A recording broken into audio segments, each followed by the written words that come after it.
At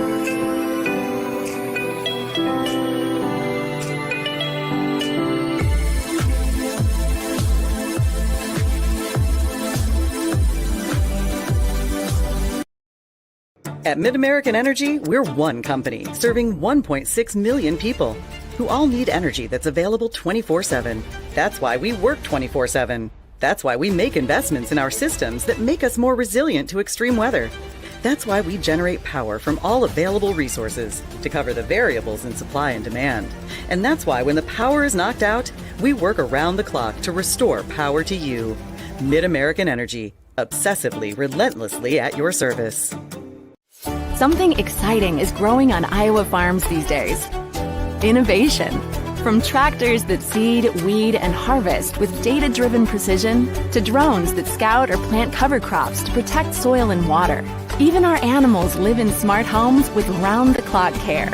Technology keeps your food safer, water cleaner, and makes us more sustainable. Because what we do here benefits everyone here. Life on the farm makes everyone's life better. Freedom Tire is proud to support the Iowa Girl through their sponsorship of the Iowa Girls High School Athletic Union. With 6 locations around the metro, you're never far from getting you back or keeping you on the road. Our certified staff and state-of-the-art technology means you can take comfort knowing you've got the best work at the best prices.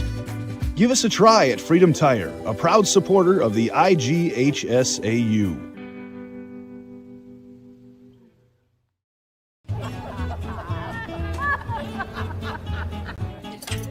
Ladies, the bake sale's about to start. Are you ready? We've got this. Okay. Oh, guys, he's here. Quick start delivery for Janet. Bring it here. Let's get this bake sale going. Yeah, come on. Best bake sale ever. Oh, yeah. Let's dig in. Health powers life, from the delightfully routine to the truly uncharted.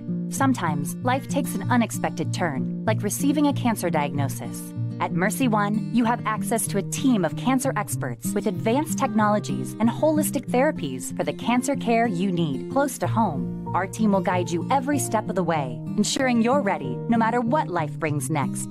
Find care at mercyone.org/healthpowerslife.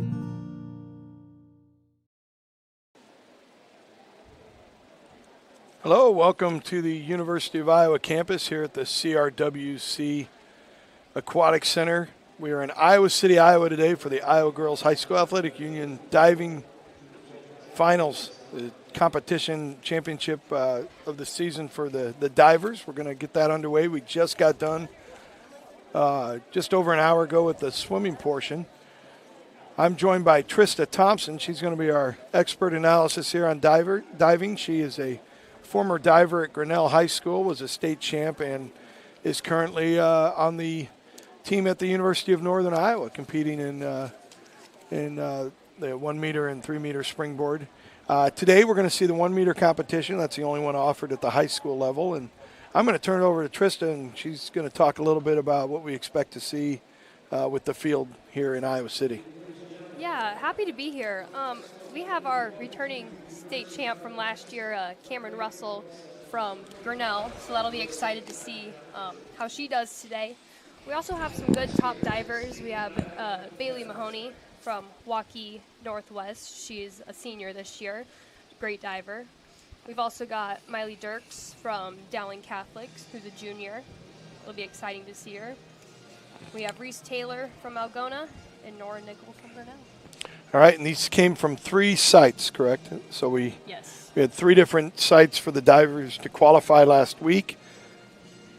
The district champion and then the next best scores moved into the state meet here. So we got a field of 32 as we have them walk out on the diving into the pool here. They also did qualifying a little different this year. They had a couple qualifying meets that you could qualify before the actual regional meet. So that was cool to see. So a couple of the divers got to relax a little at their regional meet because they had already qualified.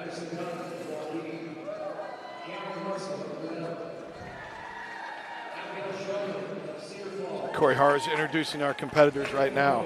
Key Northwest Tessa Carnes of Waukee Northwest, Harley Thatcher of Marshalltown, Darcy Gassman of Dubuque Hempstead, Miley Dirks of Dowling Catholic, Molly Engelman of Ames, Francesca Dell of Waterloo West, Emery Braunschweig Norris of Southeast Polk, Abigail Reed of Valley West Des Moines, Rowan Russell of Iowa City West, Tori Sletland of Linn-Mar, Holly Hetzer of Southeast Polk, Reese Taylor of Algona, Campbell Subert of Ankeny, Sage Clow of Cedar Rapids Kennedy, Nora Nickel of Grinnell, Ellie Daly of Dowling Catholic, Lucy York of Ames, Aubrey Holder of Grinnell, Audra Doty of Southeast Polk, Ari Stewart of Pleasant Valley, Eliza Schmidt of Waukee, and Kason Kurtz of Davenport West.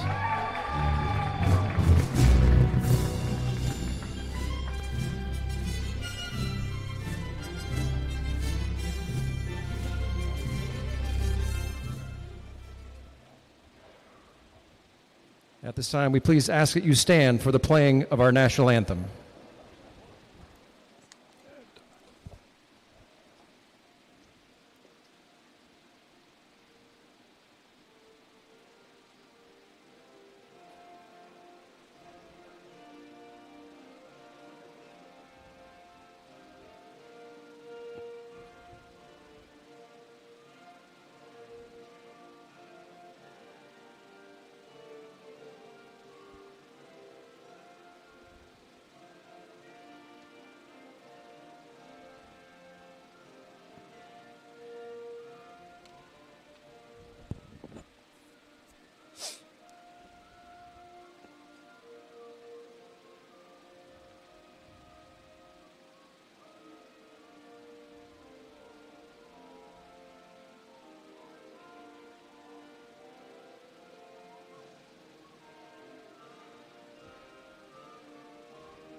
So we got the competitors introduced here. We'll get into this 1 meter format.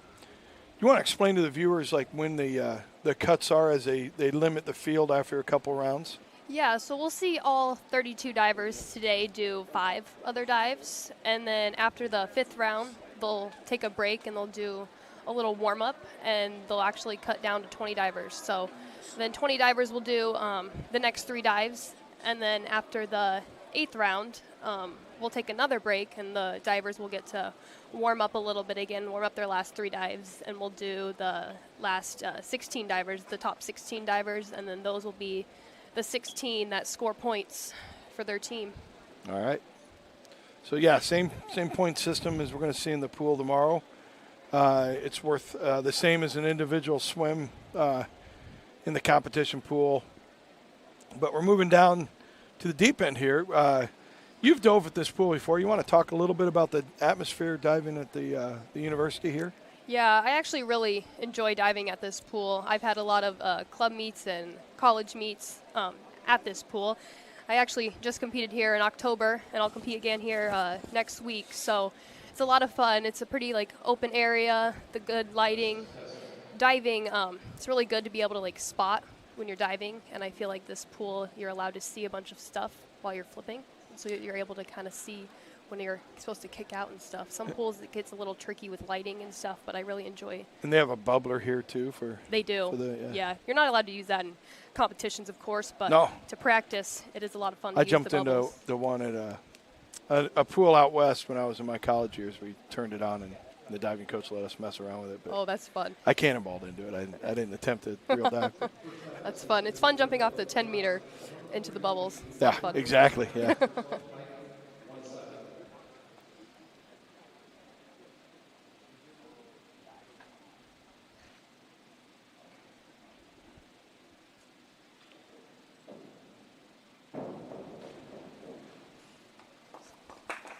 Nice first dive. You'll see a lot of what's called voluntaries this first round. A lot of divers start with a more simple dive to get started, but then as we go through the second and third round, there'll be more of their what's called optional dives, which are a little bit harder, higher difficulty.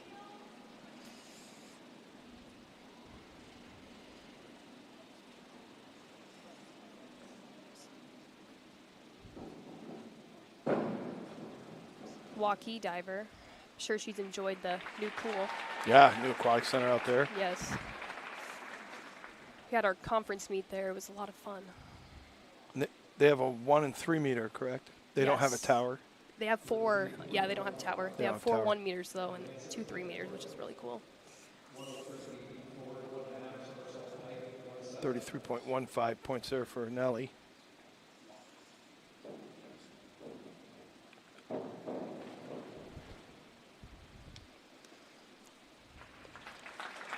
You'll see a lot of this forward 1 and 1/2 somersault for this first round. It's a lot of fun. Good dive to get started out with.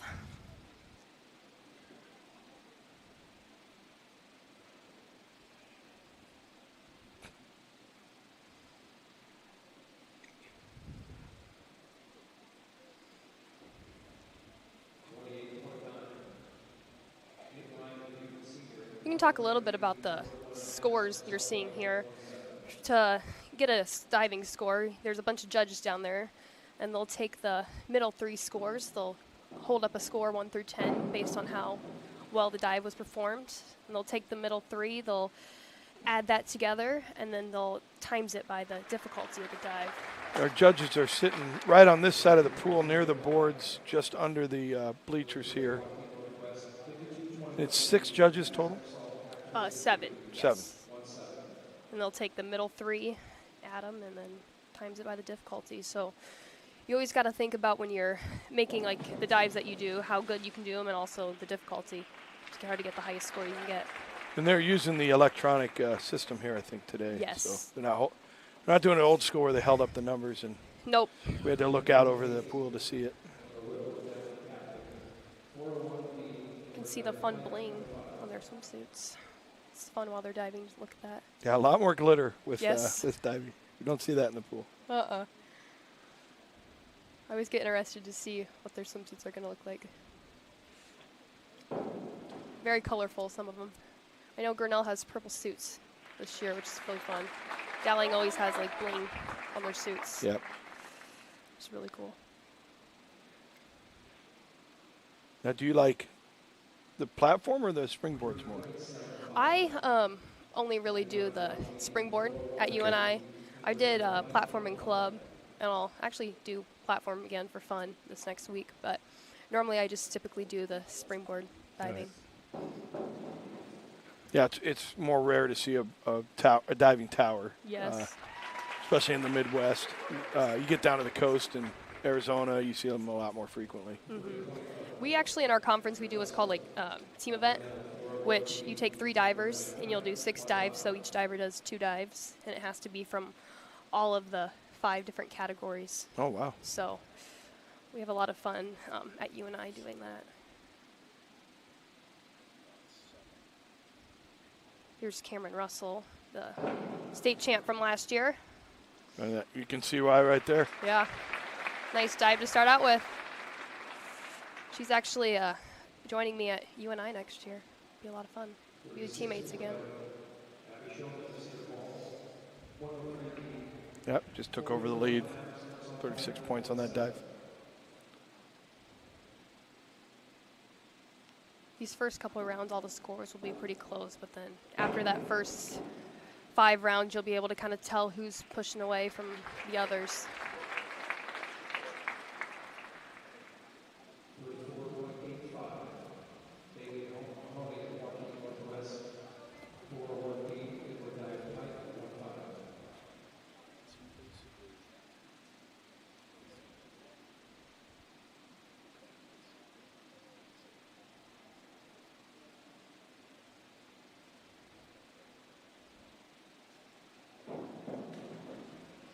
Well, that was a beautiful entry.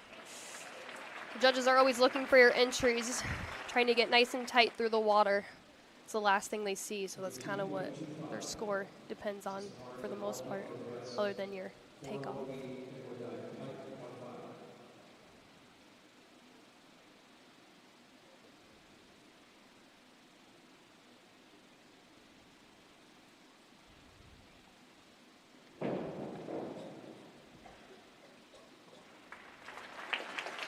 Beautiful entry, once again.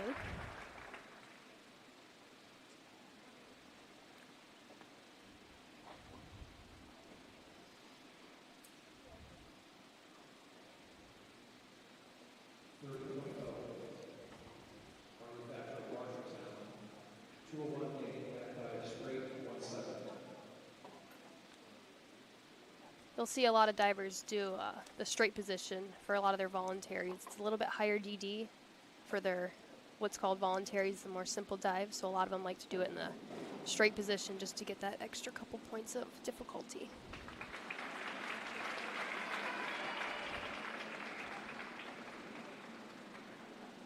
You can see them adjusting the fulcrum there.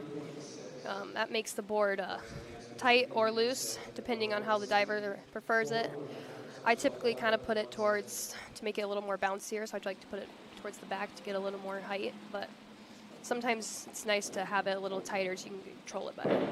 Depends on the diver's preference.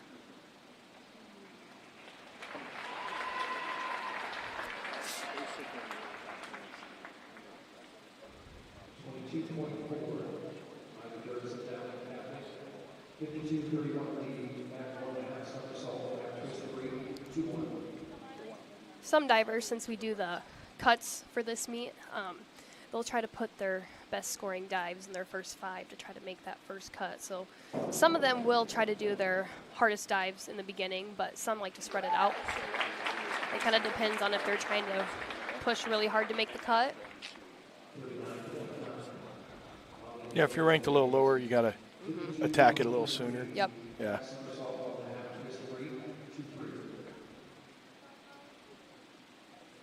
Then it's also nice to kind of put your higher scoring dives towards the end, because it gets more exciting with the scoring and stuff towards the end. So having that extra difficulty towards the end is really important too. So it's kind of just balancing it out.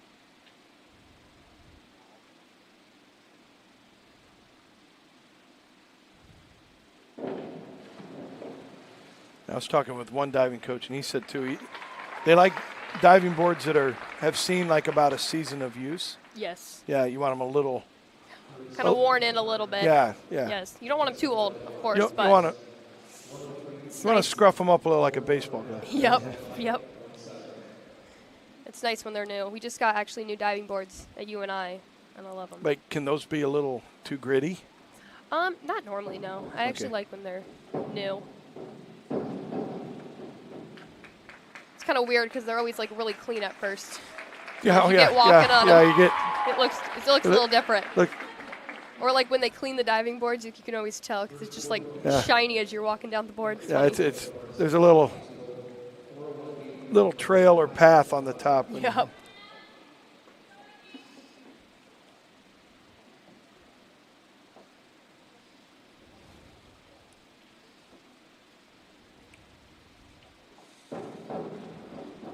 Another inward dive. There's 5 different categories in diving. There's like a front, which is like a front flip, and then back, which is like a back flip, and then inwards is like what we just saw there. And then there's reverse, which is like a gainer. You're jumping towards or out, but towards the board, flipping towards the board. And then you have twisters, which you're twisting through the air. So. But the last 2 is tricky with the line of sight. Yes. I assume. Yeah. Twisting can be a lot of fun. A lot of these girls are actually probably former gymnasts, former dancers. Yeah, we talked about that last year. Yeah. So it's a really good transition. I did gymnastics when I was younger, and it was a fun transition. Once you figure out how to kind of land on your head, it's not so bad. And then you kind of almost prefer to land on your head.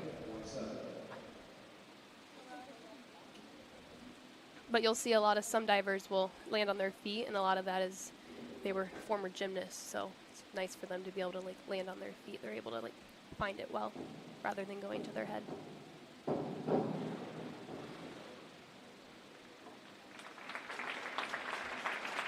The other thing, too, here, the nice thing in U of I, this pool's a little warmer than the competition pool for swimming. Oh, it's about 5 degrees. Is that usually the norm? Yes, I do like diving at this pool because I never have to worry about being cold. Yeah.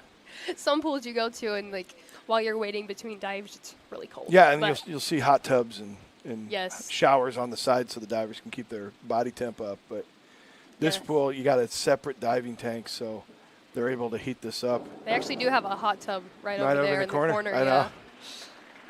I've seen many swimmers get kicked out of it at swim meets here. So. I actually really enjoy that hot tub. I actually did club here for a while, and we'd always spend a lot of time in there. Well, when we do long course meets here for the club, for swimming club team meets, that's usually our cool down pool. Oh, yeah. Yep. Our little kids love going, can I go in the hot pool and cool down? I'm like, you're actually warming down, but okay. Yep. Funny. There's Holly. She's high-ranked diver. I think she was ranked 3rd coming in. The Southeast Polk Rams. Yes. I think she finished 3rd last year as well. Camilla Swatson finished 2nd last year, now diving here, actually at Iowa. Oh, nice. Yeah. Participant from Algona, Reese Taylor there, out there in western Iowa. She competed really well this year. She's actually is a senior. Now, did she commit to a college this week? Or? She didn't, but her plan, I did ask her, is to attend a 4-year university. So she's still looking. Yes, be fun work. So those of you at home, there was a signing period this week, so a lot of people did their college commitments or signed their Division I or NCAA Division II or NAIA scholarship offers this week. But then there's another recruiting deadline in the spring. So some of these athletes want to get some more results in there and see if that helps them find some other programs that might be interested. Yeah, I know Bailey Mahoney from Waukee Northwest just committed to Pepperdine in California. Oh, wow. Yeah, right there on the coast. Yeah. Great water polo at Pepperdine, too. Yeah. Yeah. Yeah, I know. When we were talking, and she said that, I was like, oh, that's awesome. Excellent water polo program. Yeah. Be nice and warm down there. Yeah, you just occasionally have some Santa Ana winds and stuff you got to contend with. But there's Nora Nickel. Her and I actually used to be gymnastics teammates. Oh, there you go. Yeah. And she's wearing a cap. Do you wear a swim cap when you dive? I don't. When we dove together, the Grinnell team did not, but then I left and they all decided to wear swim caps. They all started wearing that. Yeah. It does protect your hair. I never got used to diving with one, so I never wanted to. So it probably would have protected my hair a lot, but at this point, I mean, I haven't for so long, so. Well, you can buy special conditioner for that. Oh, yeah. A lot of leave-in conditioner goes in my hair. Now, keep that team race in mind. Isabel from Dowling can score some points there for Dowling Catholic. They're looking to repeat, and this would. She does well today. This will give them a little bump in the points heading into that medley relay tomorrow. Yeah.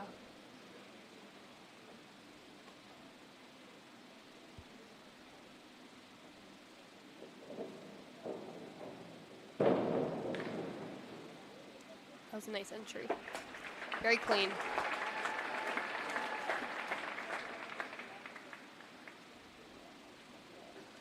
You know, a lot of divers for this first 5 rounds, they have to wait a while before their next dive in between. So it's always like finding what works best for you to do between dives, because you don't want to sit there and just think about your next dive for the next 10, 15 minutes, but you also want to stay focused and locked in. So it's kind of just finding what works best for you. Took me a while to figure out what I like to do between each dive. The mental side. Yes. Yeah, go. You're not being antisocial. You're just isolating yourself a little bit. A little bit. A lot of divers like to listen to music, or they'll practice their dive kind of in the corner off to the side. But it's really important in diving to just focus on what you have next and not what you have in 3 rounds. So it's yeah. diving is just very mental. So focusing on doing one thing at a time, it's really important. Sequential thinking skills Yeah. are needed. Yes. Yep. Another fun suit. Is that Pleasant Valley? Yeah. You can see the Spartans there. Yeah.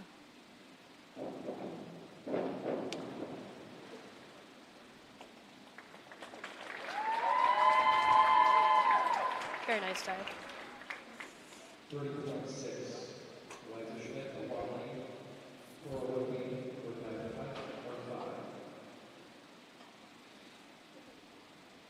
Hey, you guys are lucky. Your suits are way less expensive than the championship suits the swimmers sometimes have to wear. Oh, yeah.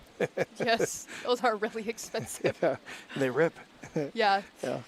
I had 2 daughters, and I'm like, God, could have bought a moped for the price of a couple suits. Literally, yeah. Well, it's at UNI, we always the divers always get an extra 2 suits when we go to conference. Right. Because the swimmers have to wear their tech suits, so it's always fun to be able to get 2 new suits. Now, it's like Speedo or Tier Arena. Do they make diving specific suits? UNI, we do tier. Okay. Yep. But do the companies make those, or because Yes, I know they I'm pretty make sure, yeah. water polo. They make a suit for water polo that's a little slicker, so it's harder to grab. Well, I think, yeah, they do normally. Yep, we normally do the tier for diving suits. Yeah.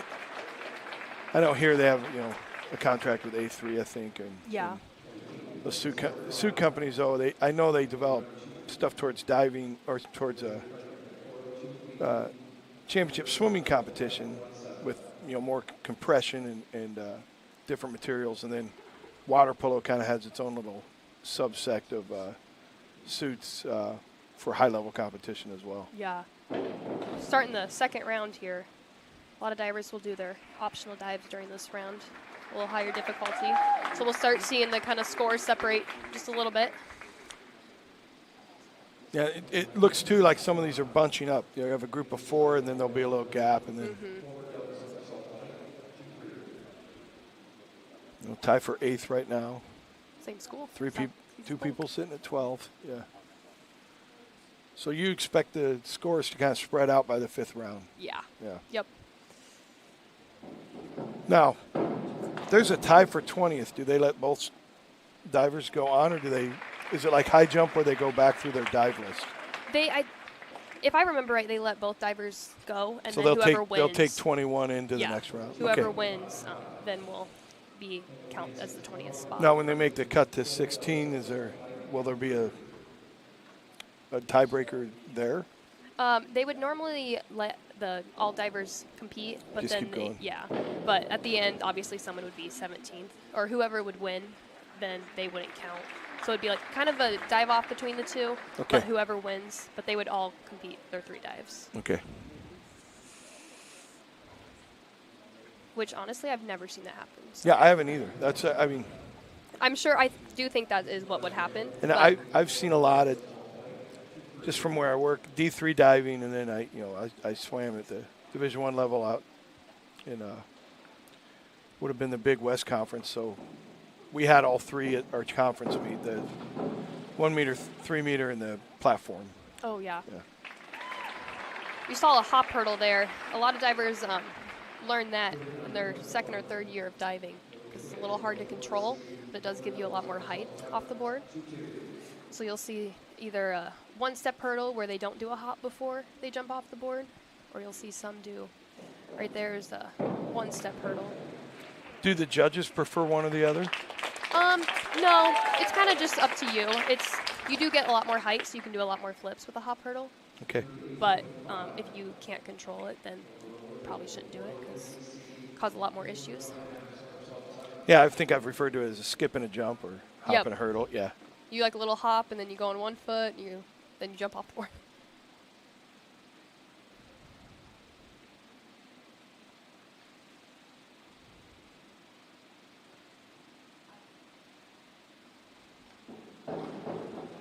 There, that was an optional dive. That was a really nice dive from Dowling.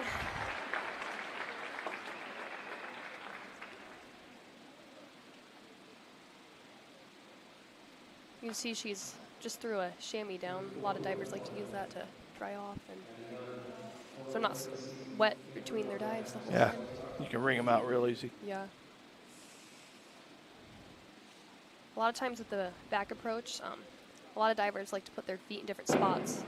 So kind of finding where you can feel the most balance. Some like it, their feet closer together, some like them a little wider. Some like a lot of foot on the board, some like less feet on the board. I typically put a little too less of feet on the board. I'd probably just put a little more You just feet. kind of put your balls of your feet on there and then balance it. Mm-hmm. I don't know if I trust my knees at this age to do that, but Here's Cameron Russell again. She's doing inward 1.5. Oh, that's very nice. Great distance, too. A lot of divers, their entry might be really clean, but they might be a little bit far back, so the judges will take points off, but that was awesome. That was a 50-point dive. That's pretty awesome. Currently 11 points in the lead.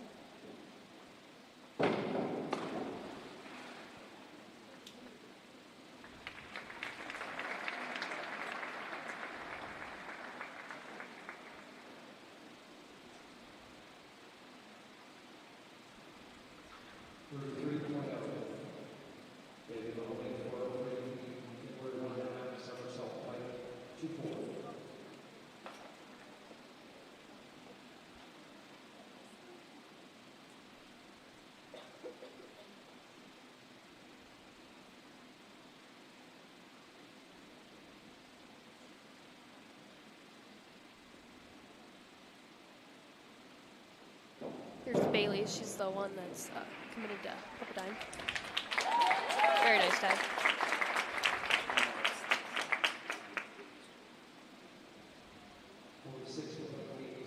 The one difference with high school and college is the season is a lot longer.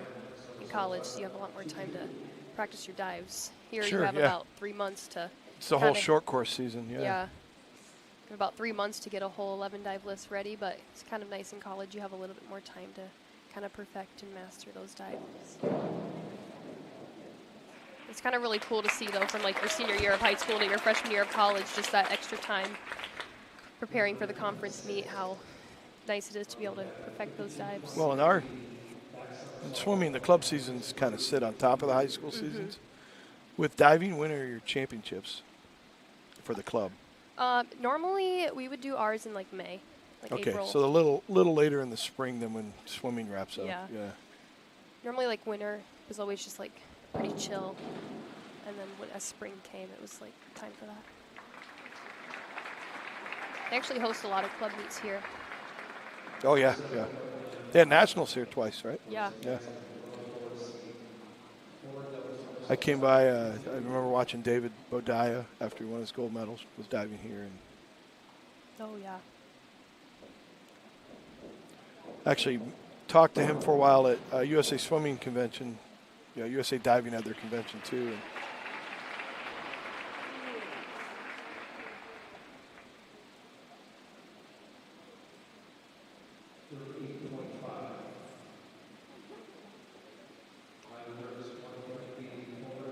seems like a pretty normal guy for a gold medalist.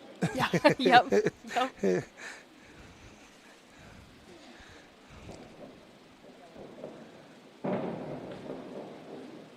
was very nice. Very nice dive from Miley. That's what Dowling's looking for.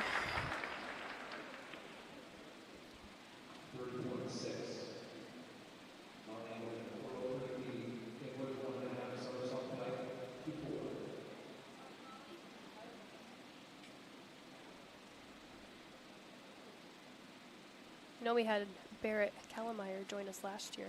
She's a student at Iowa right now. I think she's a manager for the Iowa swim and dive team currently. Oh.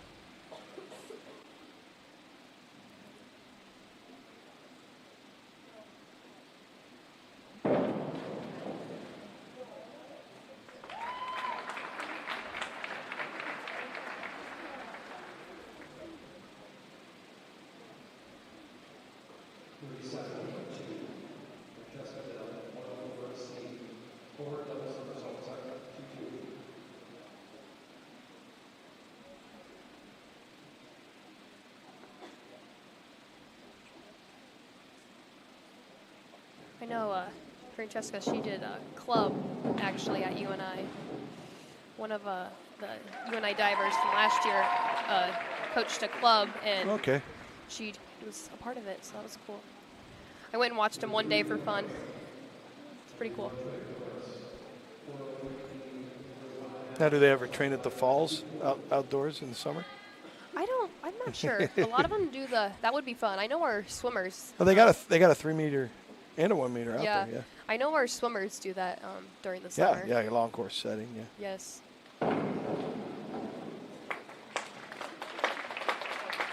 Our boards are nice at UNI though, so we typically and it's train indoors, there. so you control the elements a little Yes. better. Yeah.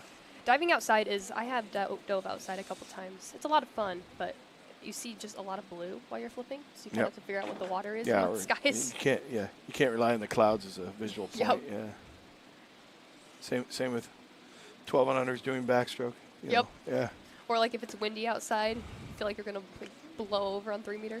It's weird.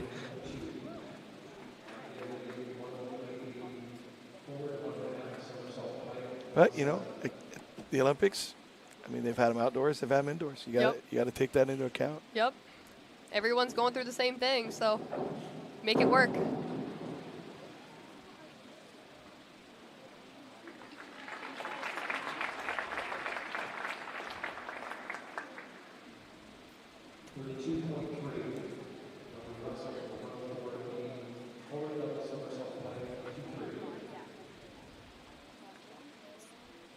It's a pretty weird feeling. All these seniors this year were freshmen when I was a senior.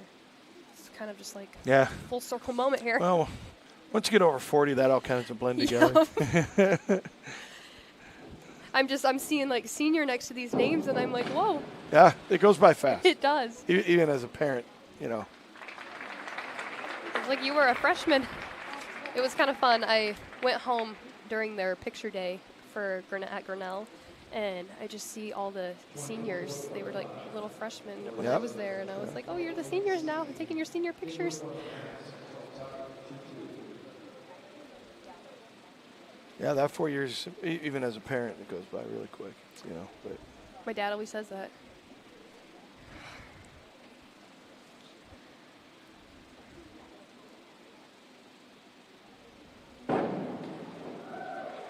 Oh, look at that. That was a nice entry. Yeah, really good. Nice Hold dive it right. from Linmar.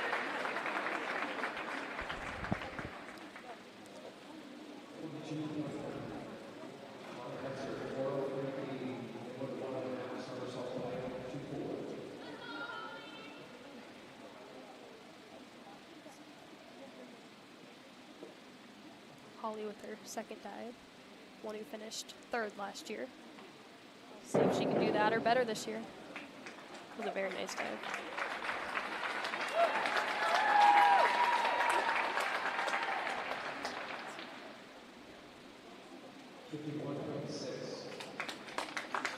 Yeah, gonna get some points for the Rams here today.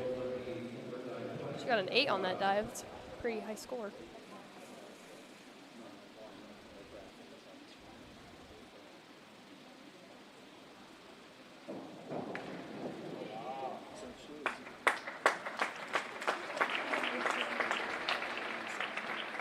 In high school, there's actually some rules that you have to have some voluntaries and optionals in like certain categories. So like the first 5 dives, you have to have, pretty sure it's 3 optionals and 2 voluntaries. So you can't just put all your hardest dives. Yeah, you can't jump, can't stack them. Straight. Yep. It would be nice if you could do that, but.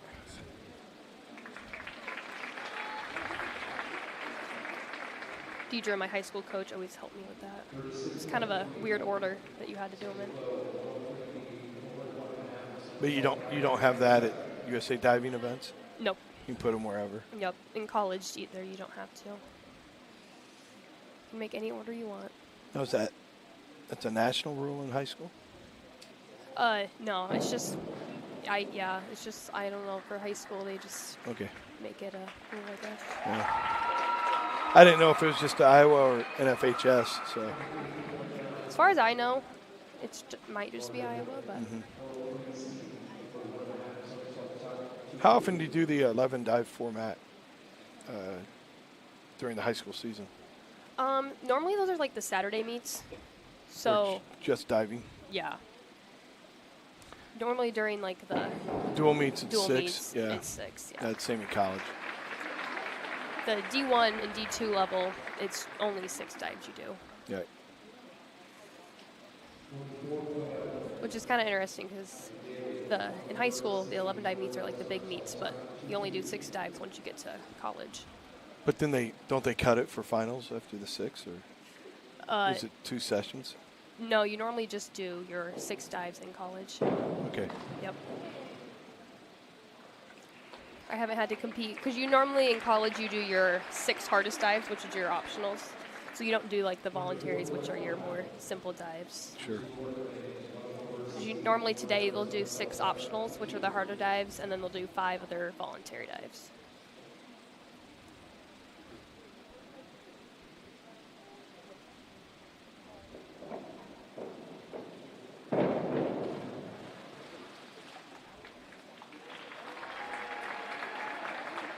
It's a really good dive.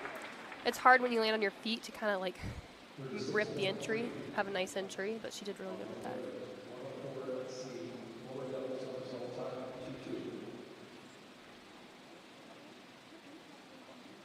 This is actually Aubrey's first year of diving.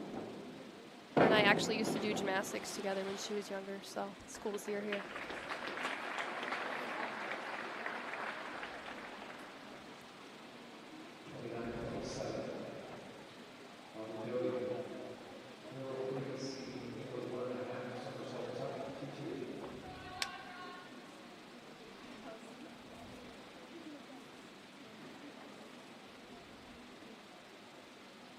Southeast Polk has 3 divers tonight. That looks pretty cool.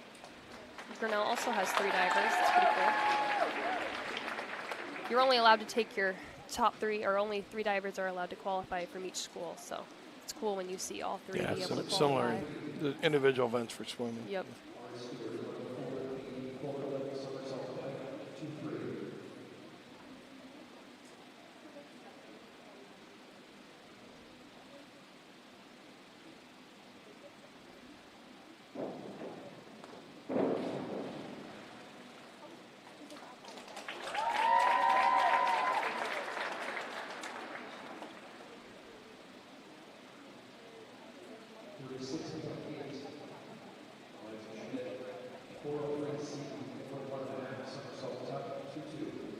It's kind of nice because at this meet you're allowed to pick which 1 meter board you want to use, but sometimes in club meets they assign you because there's so many. So it's kind of nice at these meets that you're allowed to pick which board. Because each board is supposed to be the same, but they always feel just like a little different. Right. Little older board might have a little more flex to it. Mm-hmm. Yep.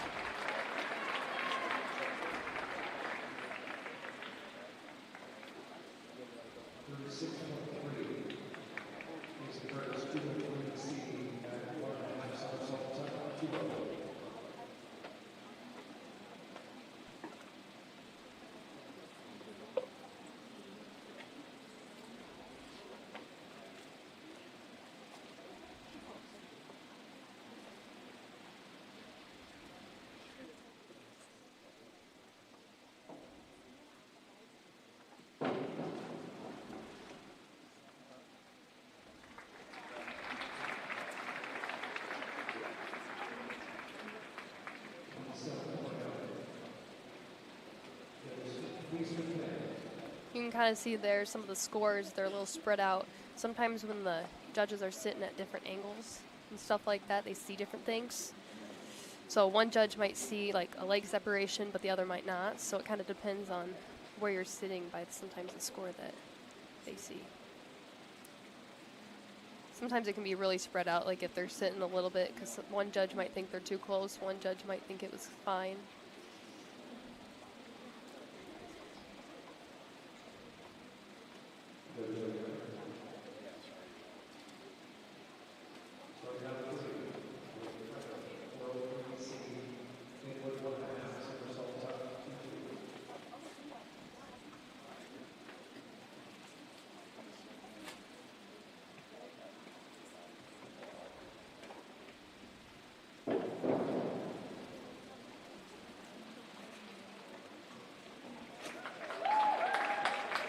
A lot of good inward 1.5s today.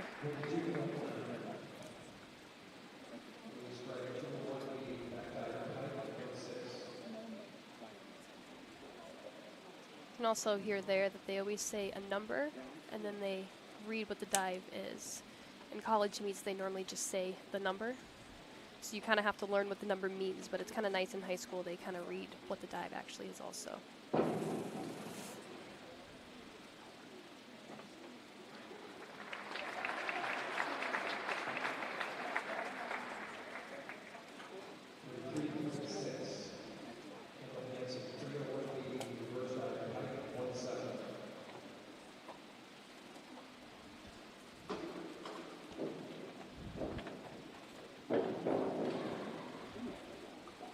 Very nice. That was a reverse dive, kind of like the gainer I was talking about earlier.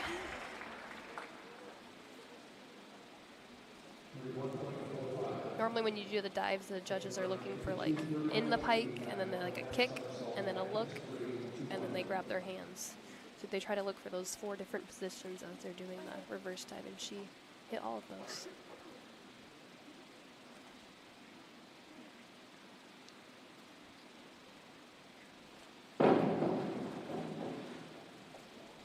That was a very nice dive. She got really high off there.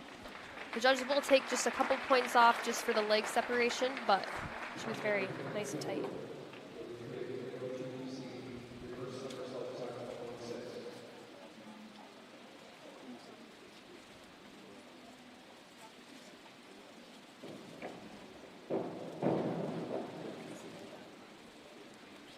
Another one of those reverses.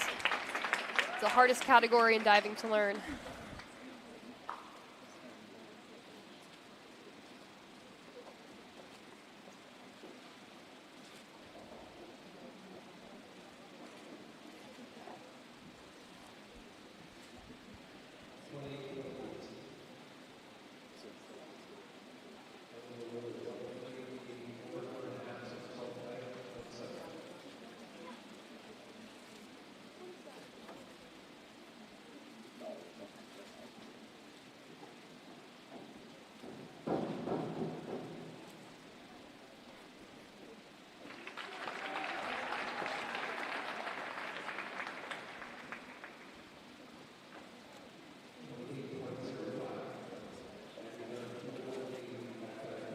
I know they just opened up a club in Waukee, the new pool.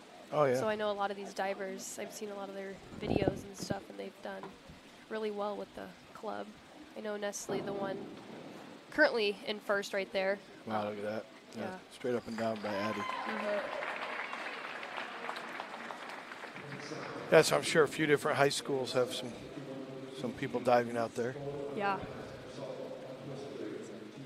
I know they also do club here in Iowa City and also Iowa State and UNI, so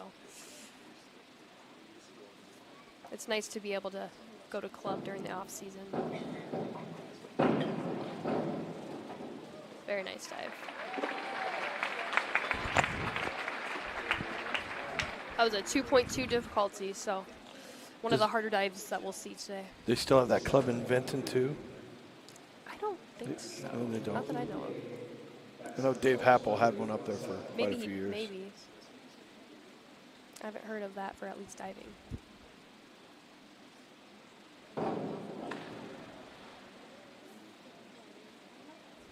Cameron Russell will go back to the first spot, followed by Nestle so far. You kind of see there the scores start separating a little more than that first round. 96 points, 96-7 on that.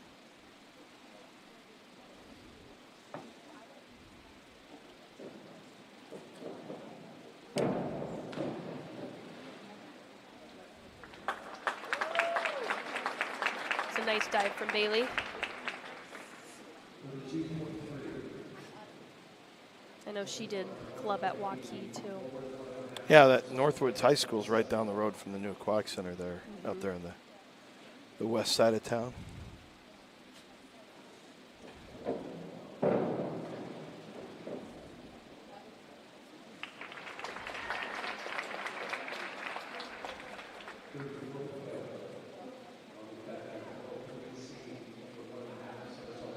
looks like Waukee Northwest had 3 divers as well. It's pretty cool. Yeah.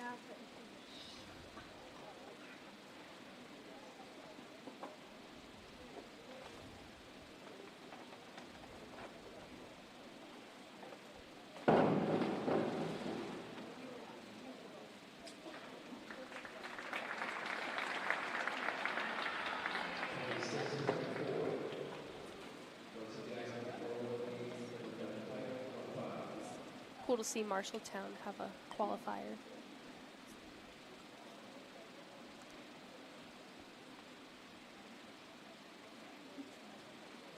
Well, you enjoyed diving at that venue. Yeah. The stands right on top of the pool. Yes. Dove there actually quite a bit.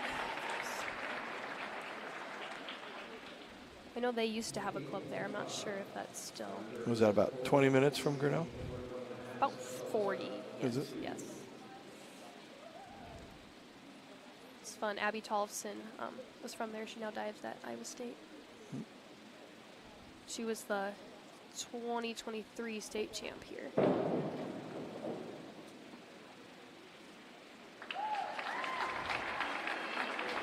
Another good dive from Miley.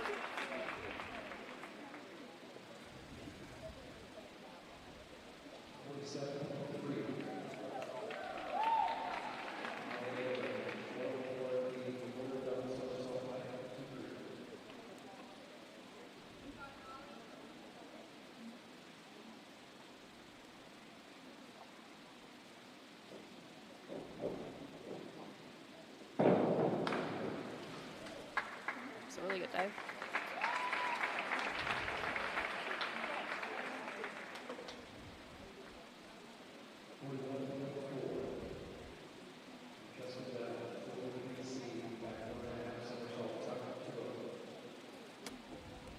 Francesca here is actually a senior. She's going to cosmetology school in Waterloo next year.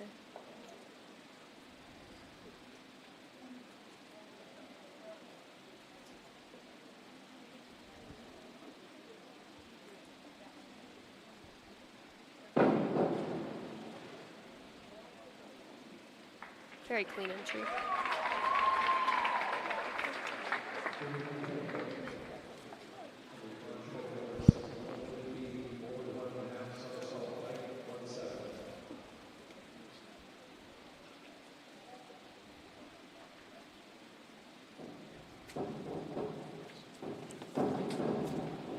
That was a very nice dive. Very nice hurdle.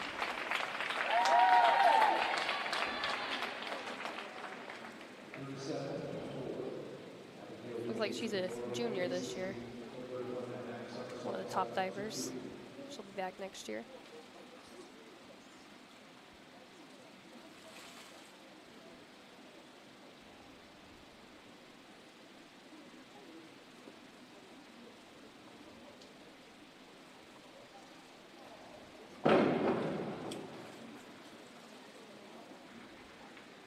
I'm honestly really impressed with these inward 1.5s. They've all had really nice entries, just straight through the water.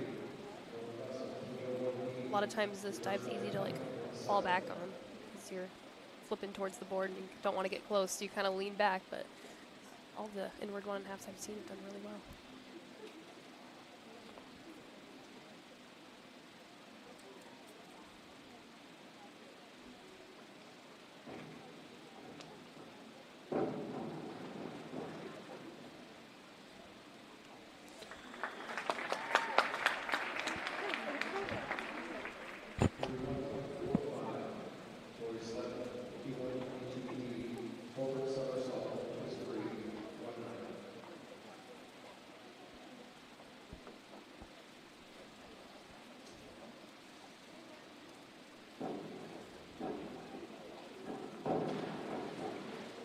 She was a little to the left of the board. It looks like her foot was a little bit off, but she kind of saved that really well. It can be easy to go to either the left or the right of the board when doing a hurdle. How much of a deduction is it if they're a little off center? It kind of depends. Sometimes you can save it pretty well, but she didn't fall and she saved it pretty well, so maybe about 2 points. But a lot of times it can be hard to complete the dive if you don't have a good hurdle. Yeah. So. Or if they slip, I've seen that. Yeah. Big board She gets did wet. Yeah, she did save that pretty well. It's actually a really scary feeling when that happens, but that's why you practice. Yeah. A lot of divers, when they are practicing, they try to take all of their hurdles. Otherwise, it's called like a balk. And it's good to take all your hurdles when you're in practice, so you kind of learn to adjust. But mentally, that can be tough sometimes.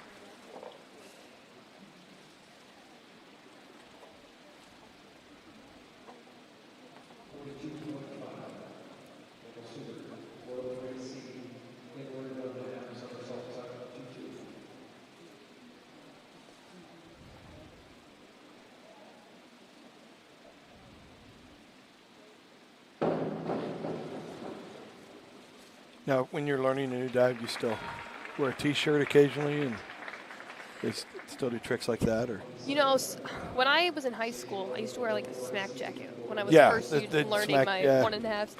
Normally, that's like not a thing, but I kind of made it a thing. Normally, you kind of just go for the dive, but I was really scared when I was learning these dives. So yeah, I know there's some tricks to learning new ones. But yeah.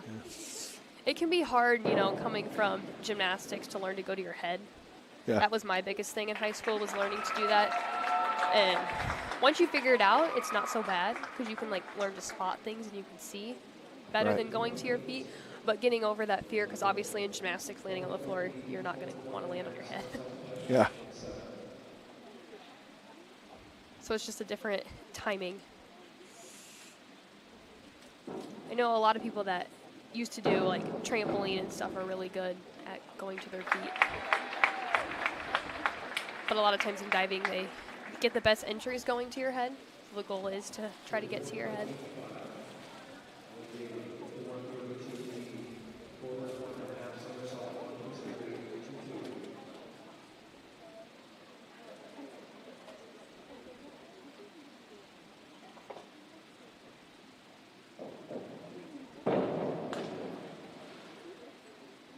That was a nice dive.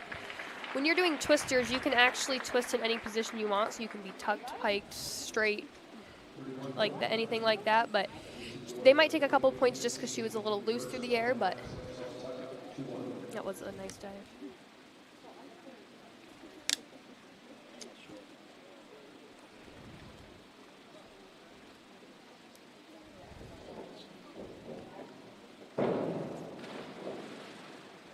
That was a nice hurdle.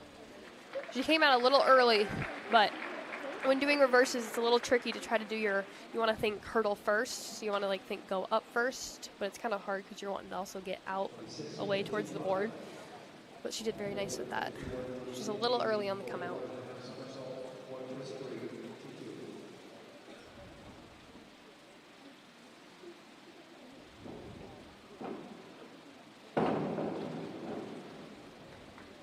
Very nice dive. As a first-year diver, having that dive is pretty cool.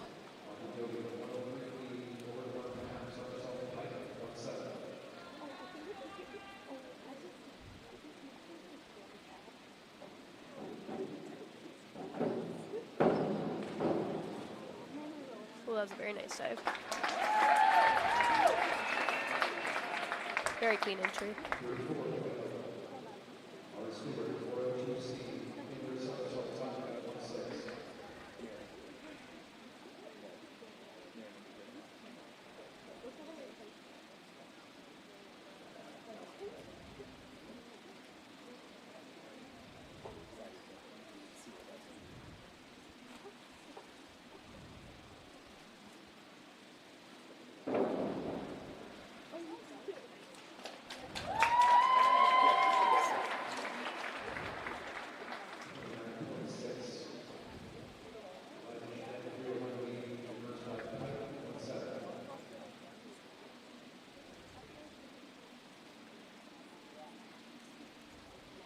I think the cutoff to qualify for this meet was a 3:19. Pretty cool. it's always interesting to see from year to year the cutoff of the top 32 in the state. Yeah. Does it hover around a certain number? Yeah, I think my senior year, I know the cutoff was like 360. Okay. Cutoff this year was 318, so just a little different, but it always kind of depends also on the judging that year and all those kind of factors. Yeah. Yeah, because the boards and the equipment at each side are pretty similar. Yeah. Might have a little different lighting issues, and Yep. obviously the pool temp here makes a difference. Mm-hmm. And sometimes the judges are, each person's kind of looking for different things, too, Right. so it kind of also depends who is judging. And you guys like the water to have a little definition with the ripples there. Yes. Coming out The from sprayers are really nice. The When you're- sprayers. yeah. When you're standing, getting ready to do a hurdle and the water's just very still, it just It throws at you least off. looks weird. Yeah. Yeah. You also see the water as you're coming out a little better. Now, when I was in college at UNLV, we had a little. We have to kind of manually set them up. The ones here, as you can see, they come right out of the side of the pool grate there. Oh, yeah. Starting the 4th round, I believe. And even in the summer, you'll see. Sometimes when training, they'll kind of MacGyver like a hose. Just Yeah. kind of going in there. Yep. Yep. Well, some pools actually don't have sprayers. Right. Yeah. Yes. I know up at Coe College, we have to kind of make one out of a little hose and then a barbell, and we stick that into the gutter and get the water blowing out a little bit. Oh, yeah. I know sometimes, like, divers will help each other and just, like, splash the water a little bit so you can kind of see it. Yeah, Coach Tony has all these little PVC pipes and everything else. Tony's a great coach. Yep. He actually brought a couple of his divers to one of our meets once, so that was fun. Oh, right, up the invite. Yes. Yeah. Yeah, and he balances his time between high school and D3 in the fall, but then the boys don't have a diving program for their high school season, so Yeah. he gets to devote a little more time after this weekend to his college squad.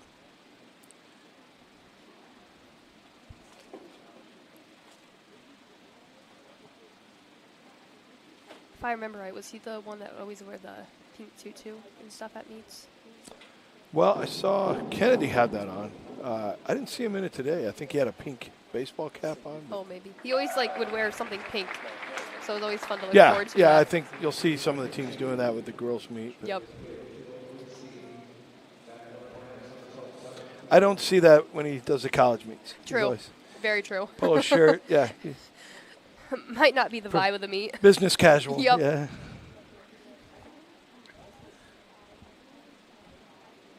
It's always fun seeing our coaches and what they wear. One of our assistant coaches, Ben, he has pretty cool shoes that he always wears. Oh for our yeah, meet. no. Ben Collin always has been big on his shoe game. Oh yeah. Actually, swam at at Iowa Yeah, back in the day. Grew up in Dubuque and Yep. still, guy. Still rocks some Air Jordans every now and then. Yep. Yeah. Yep.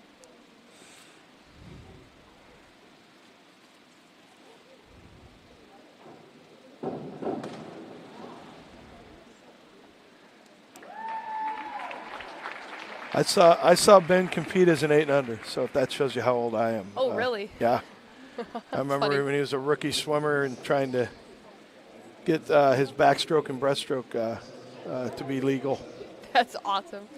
I'll have to ask him about that. Yeah.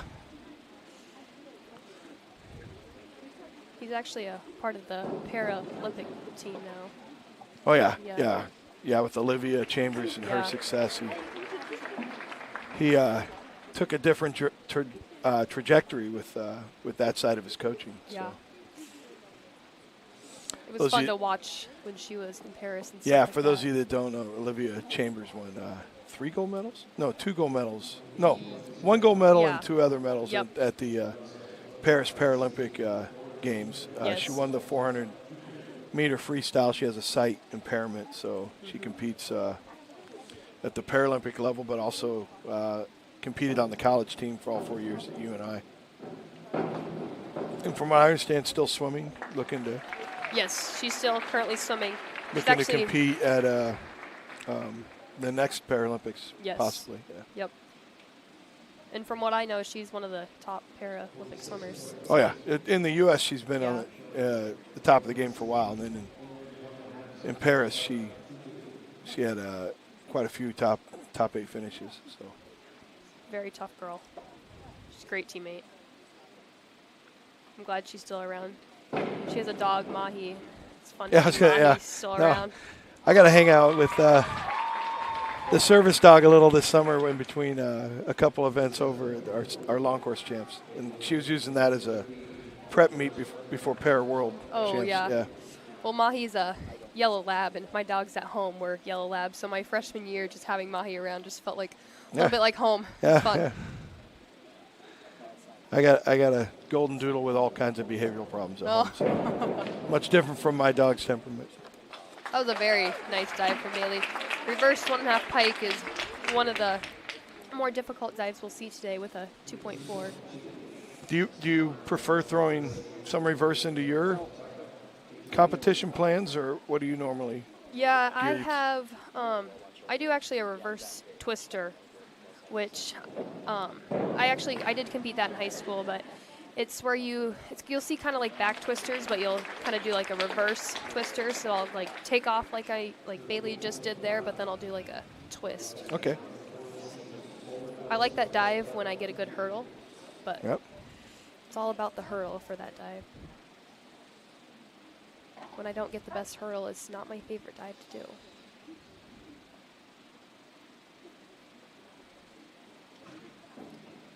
You can see so far Cameron and Bailey the 1-2 spots, our college commits. Well, and in this event, you don't have to check to get the wraps or the physio tape. It's normally accepted. You can just wear that, right? Mm-hmm. Yep. So in swimming, there has to be an injury, and you have to clear that with the meet ref. Like for USA Swimming events, we don't allow physio tape or any compression tape because it can provide a little more advantage in the water because it's generally faster than skin.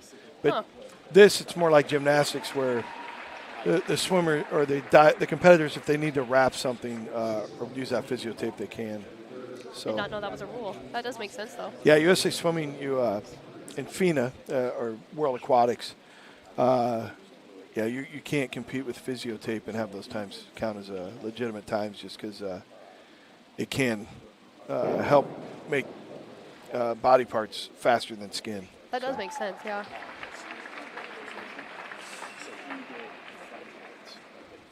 You'll see sometimes when divers will wear stuff around their wrist. Yeah, it can be kind of hard going in.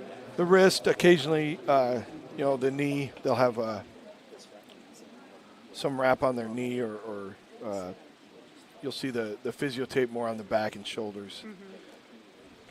It doesn't seem like it, but going in on your hands all the time, it kind of gets hard on your arms and your shoulders. And that's where the platform comes into play. You see it way more on that because platform, you're hitting the water, by 30 to 35 miles per hour? Yeah. Basically. Yeah. So it beats up your joints in a little different way. And then that cliff diving in Red Bull that's diving. Crazy. Yeah. That to me that's stuff like the mega ramp in X Games. I don't even know how people walk up there. I just don't know how you would, for the first time, want to try that. Once you get doing it a couple times, I could see, but before it was a World Aquatics event, I was at a USA Swimming convention in Dallas, and USA Diving, like I said, they pair their conventions with us back then. This is all pre-COVID, but Greg Louganis was talking to us. Oh. And I knew who he was from when I was a youngster. I was like, hey, that's Greg Louganis. So, and he was just getting into the sport as a judge, as a referee and on the judging side. And he actually did some of those really high Red Bull style competitions as a judge for a couple of years. But that's cool. the risk reward. I'm just like I don't know if I trust myself up there. But. Yeah. And for those events, most of the dives, all of them, you enter feet first. Yes, you have to. Yeah. Yep. That would be. Perfect. I don't know how it would go on your your hands. shoulders would get popped out of joint. Yes. But still, it can't be that good on your feet. No. I just feel like that would hurt too. But yeah, he left the sport for a while and then got back into it as a judge. I don't know if he's still working with USA Diving or not. I know he had a little bit of a falling out with Red Bull being a sponsor with some of those events, and was worried about that. But yeah, I got to meet Greg Louganis. That was pretty cool. That is really cool. And David Bodai. So oh wow, those are my 2 name drops today. Yeah, that's really cool. And Troy Dumas, was he one of those guys? I've probably been in way before your time, but he was at. Yeah, I don't recognize that name. But. He was a delegate for USA Diving, and just.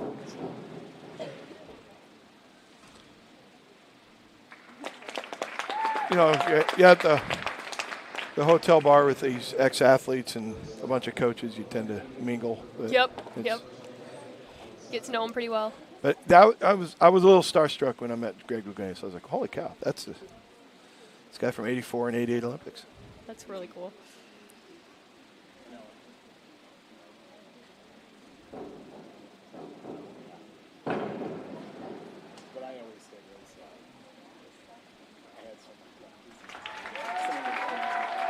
Very nice dive, Tori. Now, Deidre from Grinnell competed up at that. She was synchro Yeah. diving, almost made Olympic team. Almost, yep. Yeah, and she made world champs, right? Yes. Yeah. Yep.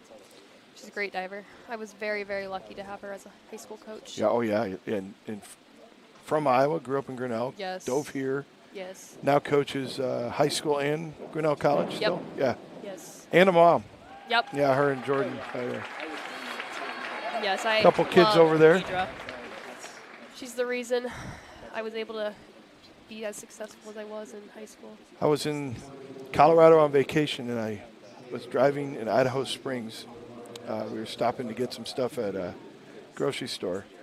And I did a double take, and I saw her and Jordan walking near downtown Idaho Springs. So I pulled around and I yelled at him, and I think I freaked Jordan out for a little bit. But he was out there on vacation. They had, I think, a former teammate's wedding in that area. Yeah. But, yeah. Yes, they did take a trip down there. I miss seeing them every day. It's kind of weird, like once you graduate, you go off to college and you don't see them often. And Jordan, another Iowa product, grew up in Dubuque area and swam here for the Hawkeyes and was All-American and Big Ten champ and some relays. And yeah. He was pretty close to Ben, the assistant coach at UNI. Oh, yeah. Yeah, Doug was their Ben's dad was their club coach. Oh, cool. Both those guys.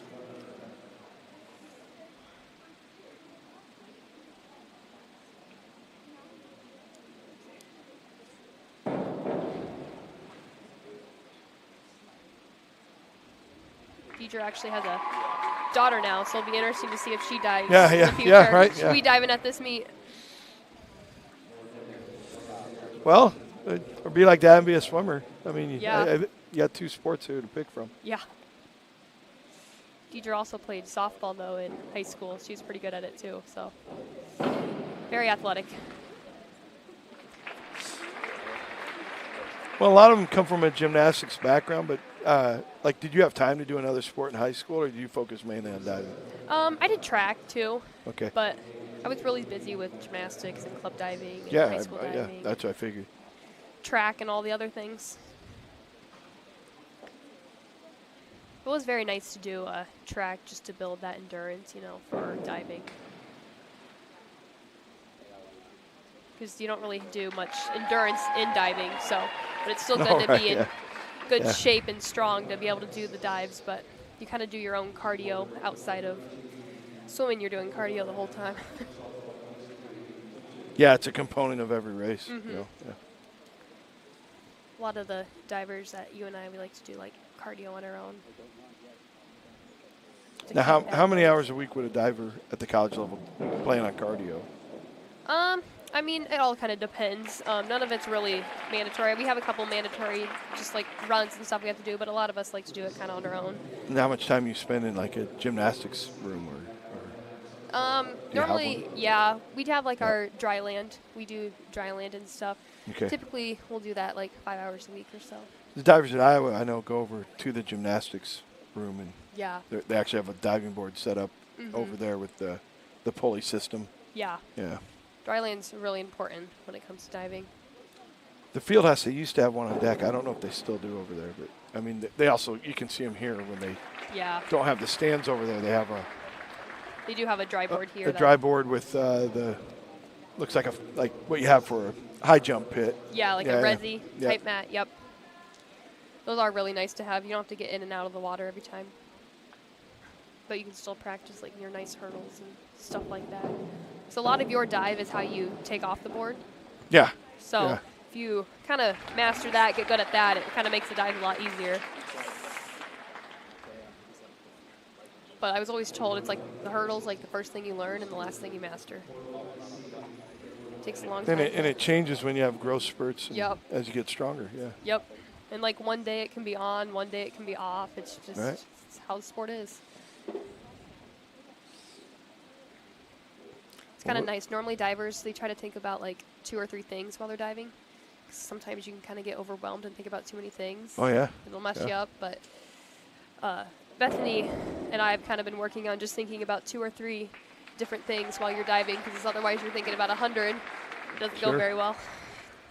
You get overwhelmed. We're starting to see some clusters here with the scores. Yeah.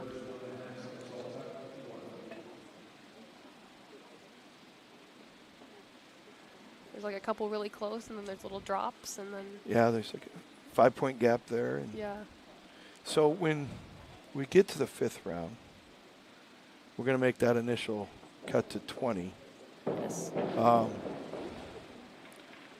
Do you start throwing in your harder dives next?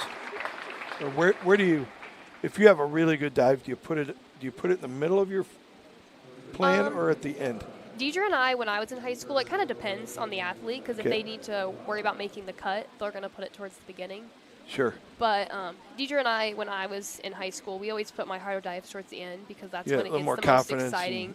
And the judges tend to not normally score higher, but they get more excited about it. When you put it later, Just having that extra DD towards the end can also just make a difference in your final score. Kaysen there from Davenport West.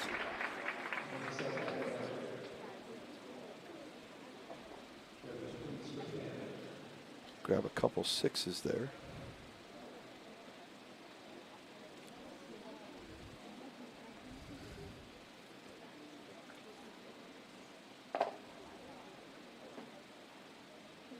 Looks like we're about to start the 5th round. Be the last round before we make the cuts.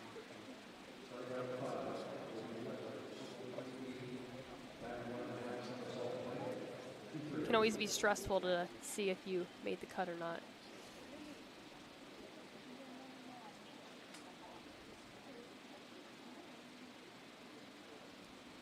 It does make the next 6 rounds go a little faster, so divers kind of have to adjust to what they do during their break. Yeah, it's not as long. The pace picks up, right? Mm-hmm.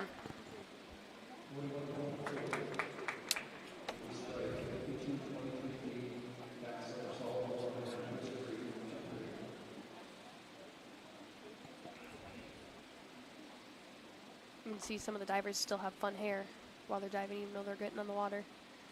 Swimming with a swim cap, that probably doesn't happen as often, does it? No. Well, the cap technology, I mean, we had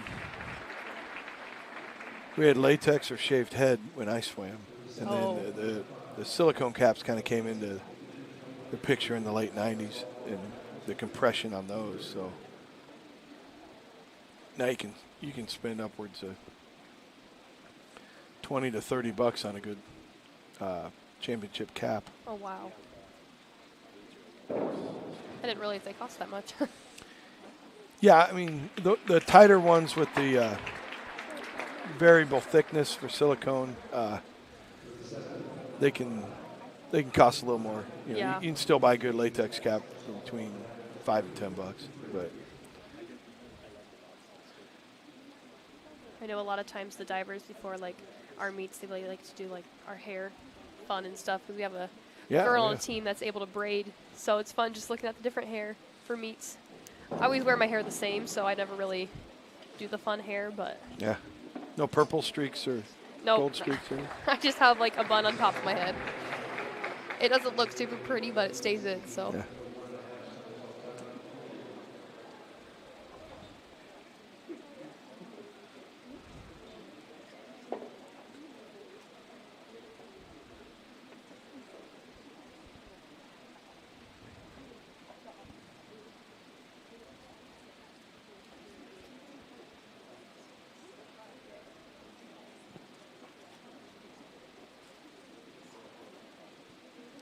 We're waiting on the system here. She might have changed her dive there. Getting that updated.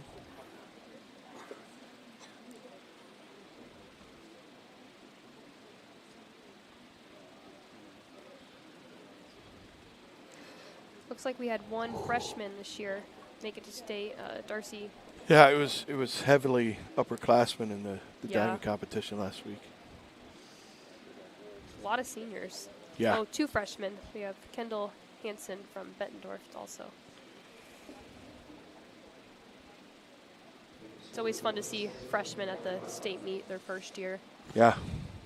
There's a lot of there's not a lot of diving opportunities other than just like club, the younger levels. So kind of sometimes people first start diving once they get to high school.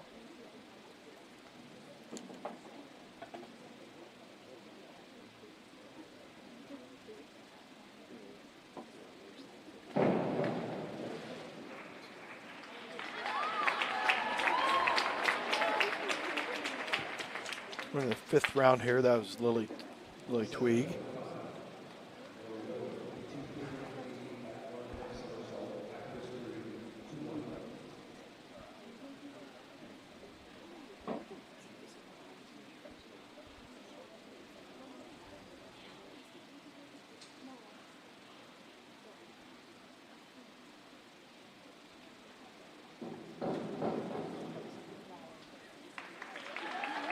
That was a nice dive. Back half twist.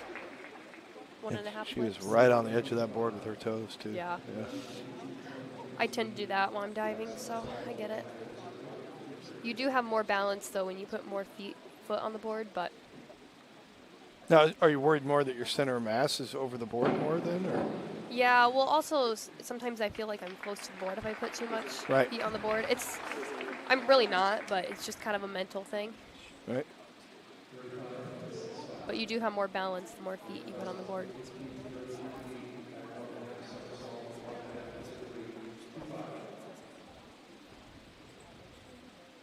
There's Cameron. One of the harder dives also we'll see today. Back 1.5 somersault, 1.5 twist. Very nice dive, yeah. 2.5 difficulty. That should put her in the lead by quite a bit.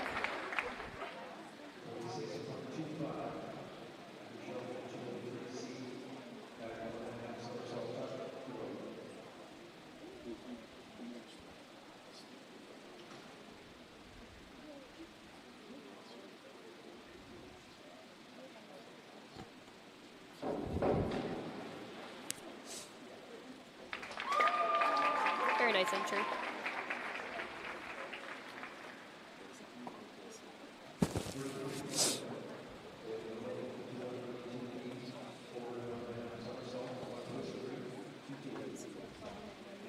What's the nicest venue you've dove at? I went to the pool in West Virginia. That was a really nice pool. But honestly, The University of West Virginia? Or where? Yeah. Okay. Yep. I've also honestly really liked this pool, Iowa. Yeah. Honestly, the I've Waukee heard pool. I've heard that from a lot of divers from out of state. They love coming here. Yeah, it's just a nice environment too. My first time off a 10 meter was University of Arizona. We went out to Tucson for a club training camp, and we got to take a couple jumps off the 10 meter after we got done with our afternoon practice. Well, that's fun. I do like the Miami pool. I've been there. University of Miami. Yeah. That's a really nice pool. Randy Abelman was a longtime coach there, right? Yeah. Yeah, he's an Iowa native. Oh, really? I did not know that. He's Cedar Rapids Wash That's cool. diver, and then dove for Iowa, and was a 1980 Olympian, the team that didn't get to go. Oh. Yeah. And Randy, I met him a couple times also at USA Swimming Convention. Bob Ritz, Ritzy, and Rob. Randy would be at the USA diving portion. And that's cool. Yeah.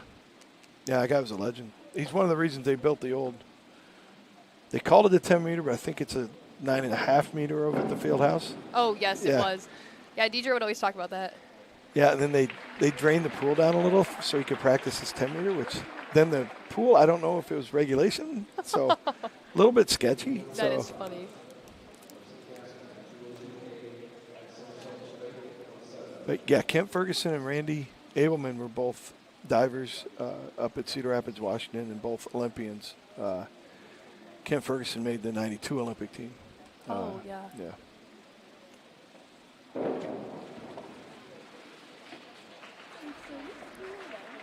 Nice dive from Darcy. Have you dove at Indiana, the natatorium? I haven't. No. Okay. We used to go a lot for swim meets, and I know they've had Olympic trials over that pool a few times. I like have you been to the Bowling Green pool?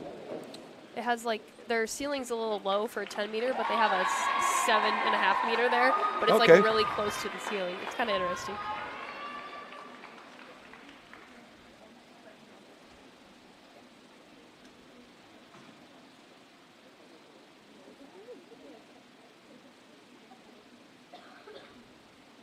Well, I've been down to the old Fort Lauderdale pool, but I heard the new one is also really nice for diving. I have heard that, yeah. They've had a couple Pro Series meets for USA Swimming down there, and it's right there on the marina.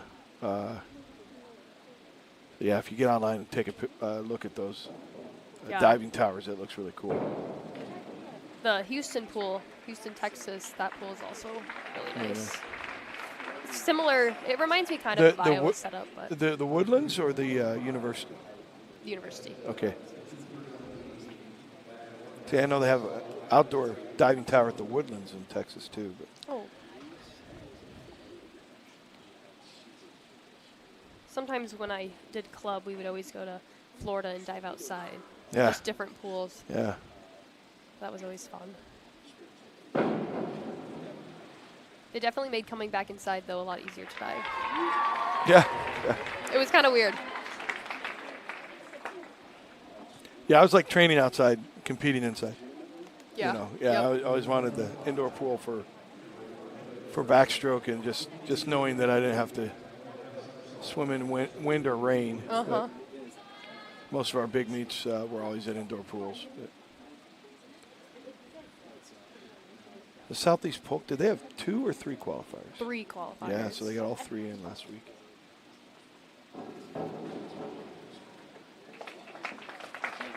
They're ranked pretty high, too, both of them. I think Holly and, is it Emor? They're like 2 and 3 coming in, I think, or close. Yeah. That's pretty cool. Get them a lot of Some points. 6.5s on that dive.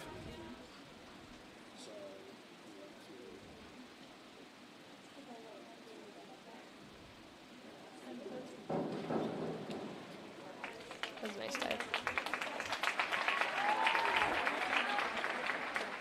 Yeah, Valley's got some swims tomorrow, so they can get a couple points here. It's going to be good news for Coach Sean and his staff.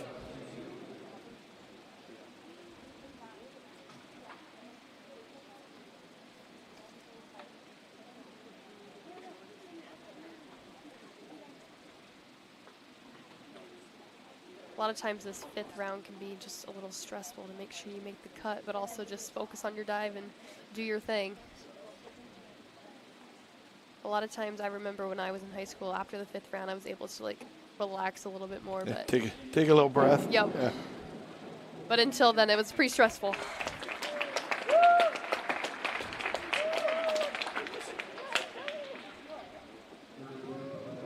I always remembered I had my reverse 1.5 during this round, and I would always get so stressed.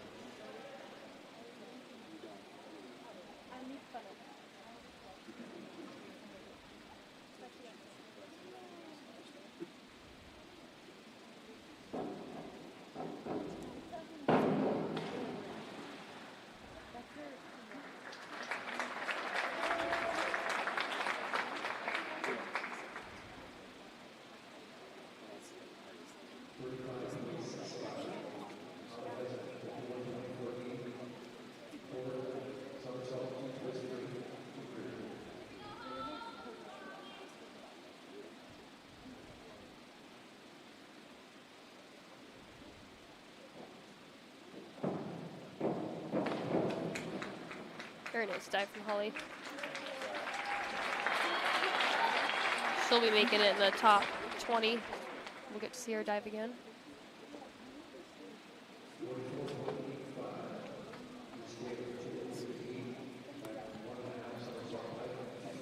Yeah, and those scores are updating as the dives get tabulated, so in real time. So we'll know that top 20 once they complete this round. We'll give you the cutoff points here. That was a nice entry. Had a little bit of leg separation. You lose a couple points for that, but that was a nice entry.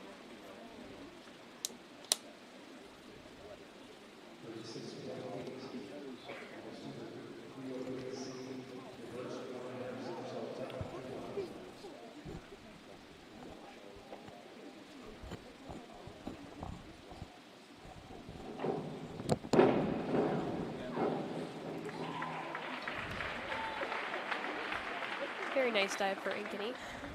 Yeah, saved it a little bit on that entry there. Mm-hmm.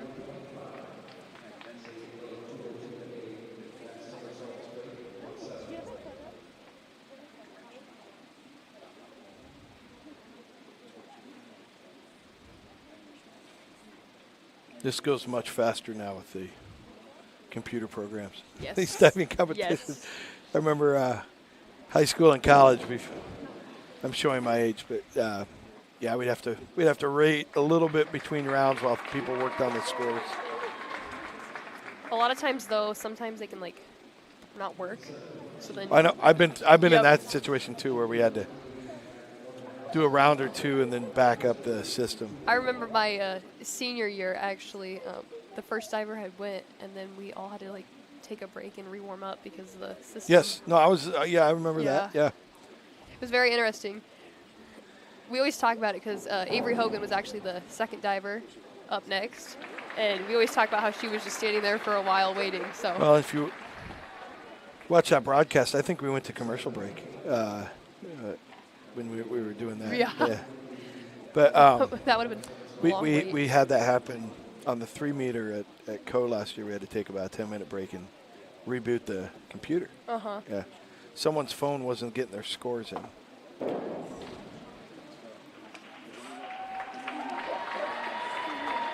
I just get out of the way and let Tony deal with it. I don't want to. No, I know Bethany Push is the always wrong like buttons. trying to figure out how to work ours, before the meet actually starts. We typically don't really have issues with ours, but I'm way more confident, like messing around with a touchpad or a starter column, or a starting unit than that. Yeah.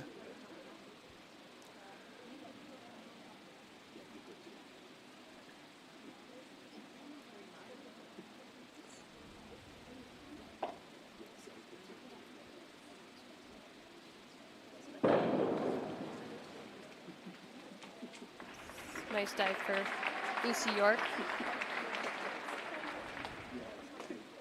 Sometimes on inverts, people like to go a little bit to the side in case of hitting the board.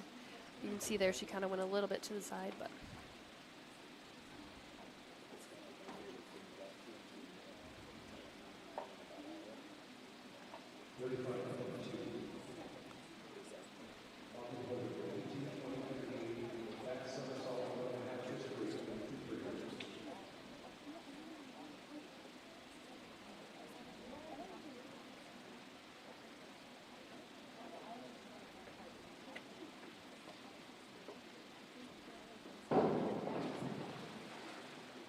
Very nice dive.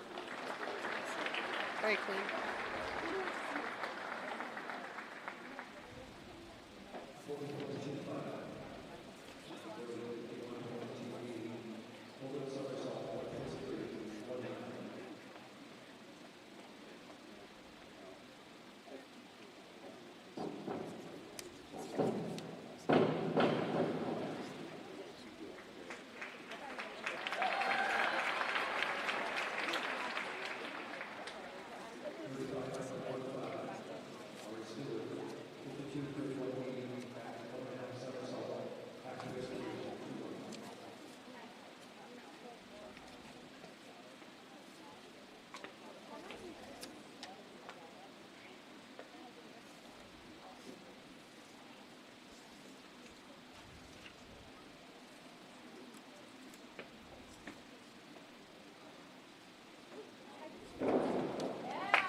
Very nice dive. Good way to end the 5th round.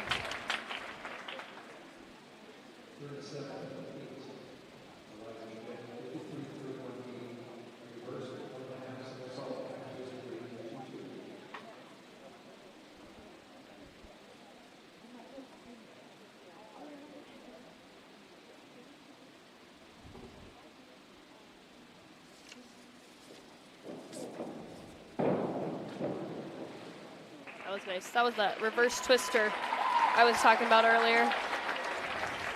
It's a fun dive.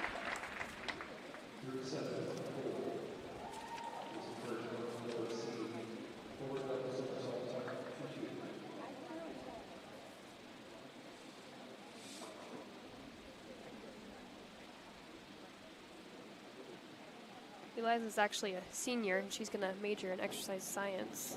She also enjoys FFA in high school, so all right. Cool.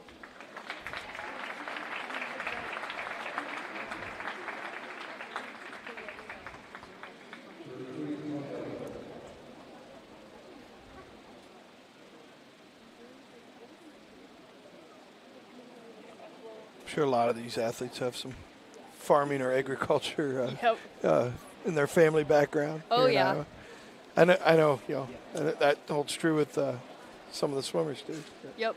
So is that the end of the 5th round? Yeah. Yep. Okay. Or is there one more? No, it looks like the divers. Let's see if they're all black here. I think that was it. Yeah. Oh, next one just an update, but yeah. So we're going to tabulate the scores here.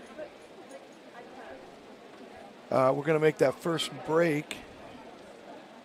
And then on the backside, we will let you know what the top 20 looks like.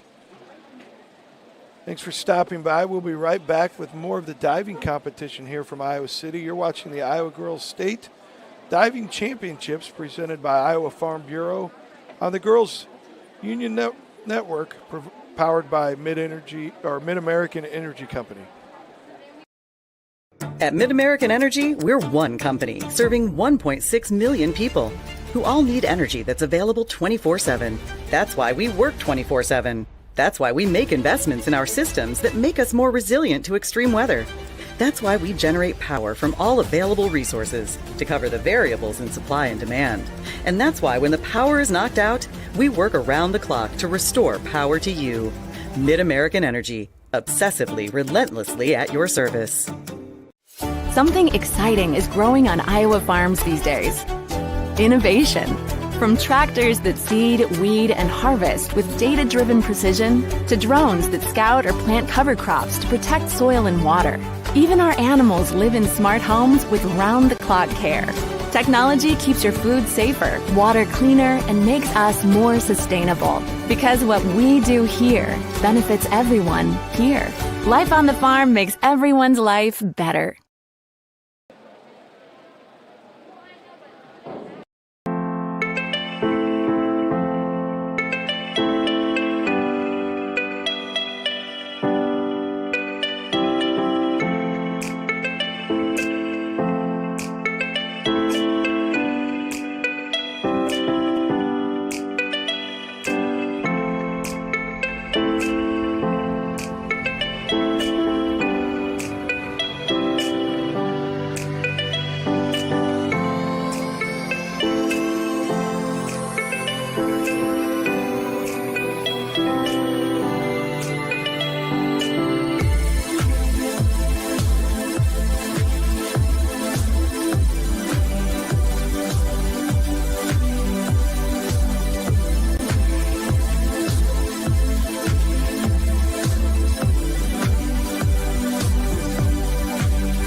Welcome back here to the Girls Union Network in Iowa City. We're at the diving portion of the Iowa Girls High School Athletic Union Championships. The Girls Union Network is powered by Mid-American Energy, and we're getting ready to start the next segment of diving. After we did that first 5 rounds, the field gets cut down to 20 competitors. And I'll turn it over to Trista to talk a little bit about what we saw in the first segment here. Yeah, the first 5 rounds, you see a lot of the divers' strongest dives. So here in the next 3 rounds, sometimes we'll kind of see they're still pretty strong dives, but the voluntary dives too. The first 5. They have to have at least one voluntary. Okay. In this next 3 rounds. They'll have to have at least one of the voluntary dives. Okay. But first 5 rounds, you saw, a lot of their highest scoring dives, the ones that they know that they can do well. Because a lot of times they like to save the harder dives towards the end when they're a little more relaxed and stuff like that. So we saw a lot of clean dives in the first 5 rounds, and a lot of times this round is kind of, they try to hide their dives that they might not be as successful at. So you can see a little more splashes, a little more things get a little bit more off, which that's what makes it fun. Now, if you were ranked in the bottom half after last week, would you throw a few more of your harder dives into these next 3 rounds? Yeah. Yeah. Yep. Normally, if you are towards the bottom, a lot of times they do put their hardest dives at the beginning, and then or their highest scoring dives, maybe not their hardest dives, but the ones that they're going to score the best on, and then they'll leave their ones that might not score as well towards the end, just so they can try to make that cut. Sure. But some of these divers that are ranked towards the top, they don't worry about that. They worry about trying to get their highest difficulty towards the end, just so they get those last couple points to hopefully take the winning spot, stuff like that. And if you're watching from home, we're gonna make another stop after the 8th round, and then we'll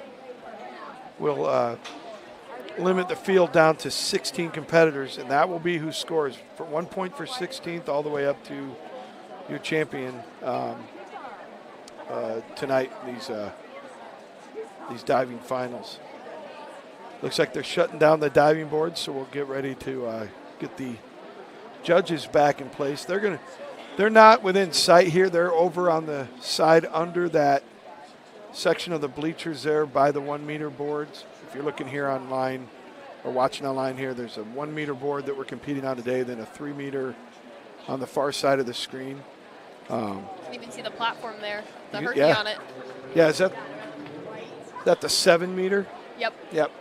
And then there's one more platform, 10 meter right up above there, which to me is an extreme sport, but to divers, they compete on that at college and international level. Yeah, there's the 7 meter there that we just talked about. That's like falling off of the 3 meter that you see right there. Like the timing is very similar. Right.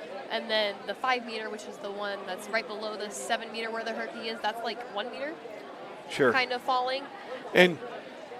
But then the 10 meter is just like different. But falling. you learn to move your way up as you grow as a diver, right? As far as skills and stuff. Yep. It's kind of nice to have as a diver, to have the break, and after the 5th round, you can kind of warm up your next 3 dives. Sure. Focus on the first 5, then focus on the next 3, and then your final 3. Normally, it's you get 2 jumps and stuff, but sometimes at like the state meets or regional meets, they'll give them like 15 minutes, 10, 15 minutes to kind of warm up. To settle back in. Yep. So here we go. Starting with Olivia again from Johnston. Your round of 20 divers. 3 more rounds until we make that next cut to the top 16.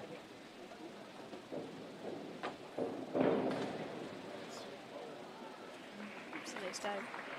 That was forward 2 somersaults. Yeah. Higher difficulty with 2.2. Couple 5.5s and a 6 there. See the rankings pulled back up. the scroll. Shows you the top 20 right there. So 164.9 points is what it took to make the cutoff here for your top 20.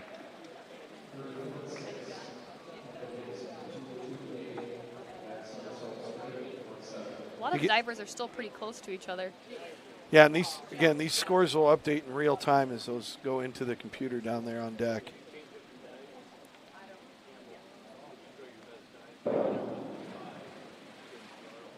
Back somersault straight there.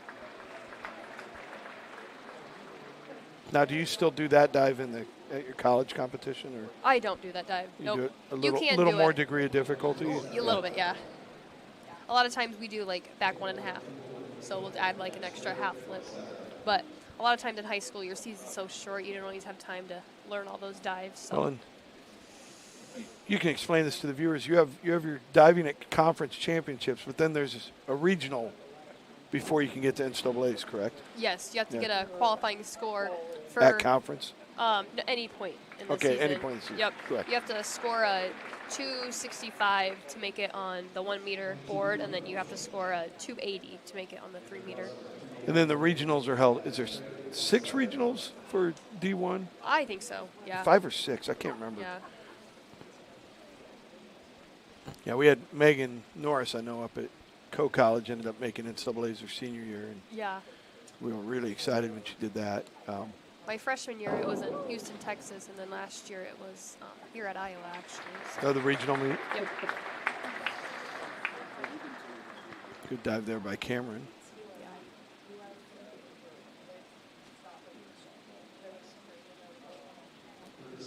Did that back dive straight to add a couple points of DD for her voluntary.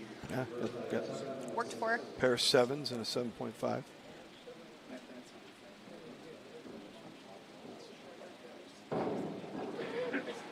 Now the judges, do they change who's judging this next 3 rounds? For this, no, They don't. Sometimes for like my meets, they'll do like switch every 2 rounds. Yeah, I didn't know if they were doing that at this level. I don't think they do that there. I think it's just all the. I think the coaches are now judging, but because when I was in high school, the officials used to judge the whole time. Well, it's a combination of officials and coaches. Mm-hmm. But now it's the. But coaches. I think they're swapping out. We can check on that in a little bit, but they'll have a pack of like 8 and they'll swap them out by rounds. They might be. I know.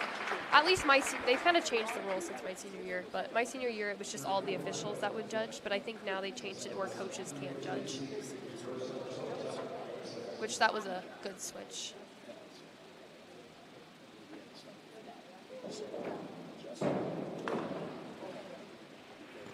There's Tessa Carnes, or Waukee Northwest.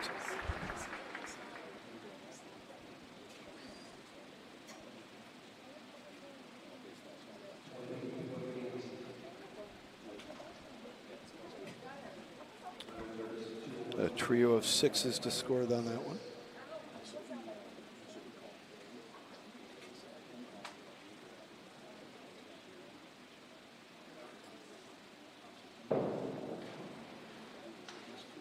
Very nice dive.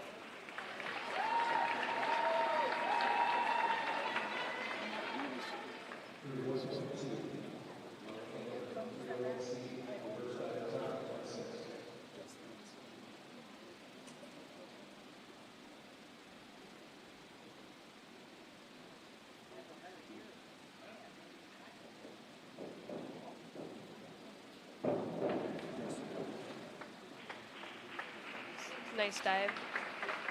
She controls her hop hurdle very well.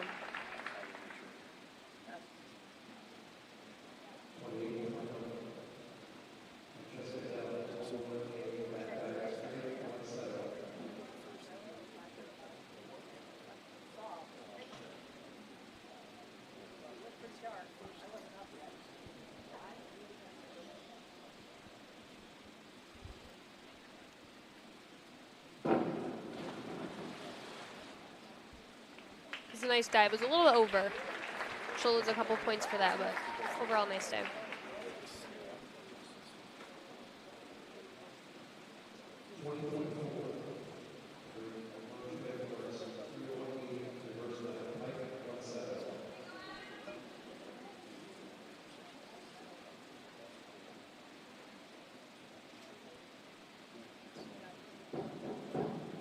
category. She was ranked second coming in. Oh, yeah.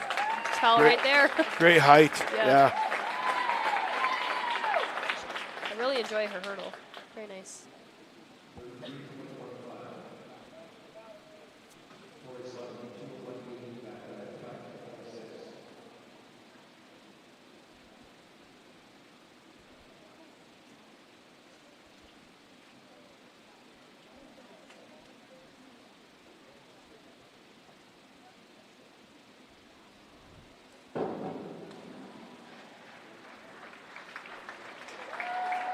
Seen a lot of back dives this round. A lot of them will use their back dive as their voluntary. How many of those do you have to do, or is it how many are required? You do 5 voluntaries and then 6 optionals. So you do 5. Do any of them have to be back dives? Yeah. So there's 5 different categories, and you have to do a voluntary from each category. Okay. You're right. There's 3 in a row there. Yeah. Yep. I always did back dive this round too when I was in high school.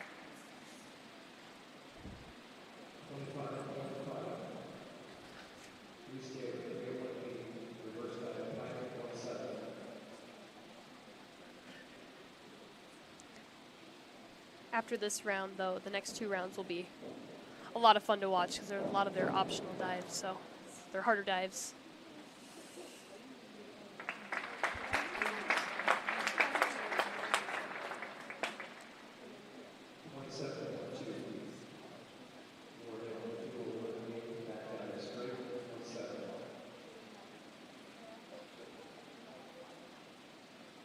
Nora from Grinnell doing another back dive. Purple suits. What's their school color there? Well, we're combined with Baxter in BGM, Okay. So it's Grinnell, Baxter, and BGM, and Baxter is actually the school that Cameron Russell goes to. Okay. And they're purple. Oh, so I think that's what shout out to her inspired- hometown, right? Yeah. There's how many school districts on the Grinnell team? 4 or 3? 3. Grinnell, and then Baxter, and then Brooklyn, which is BGM. Okay. And I know, so Cameron's from Baxter, and then Aubrey, she's from BGM. All right. So we kind of have a diver from each school Oh, here today. cool. But from same team. Yeah. Nora's from Grinnell. Yeah, and you see that a lot, especially in boys swimming, though. Yeah. Like See it a lot. the Boone team has swimmers oftentimes from Perry, Jefferson, and Ogden that come into that program. Or like Newton, NCMP, Yep. Newton, Yep. Colfax, Mingo, and Pella. It's kind of nice they're able to do that. It allows the other schools. Hey, well, and you gotta go where the pools are and try to get everyone involved. enough people certified to coach in certain areas. Yeah.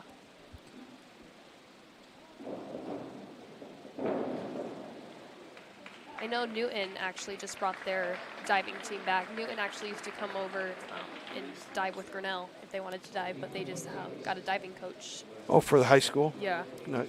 I think they had 1 diver this year.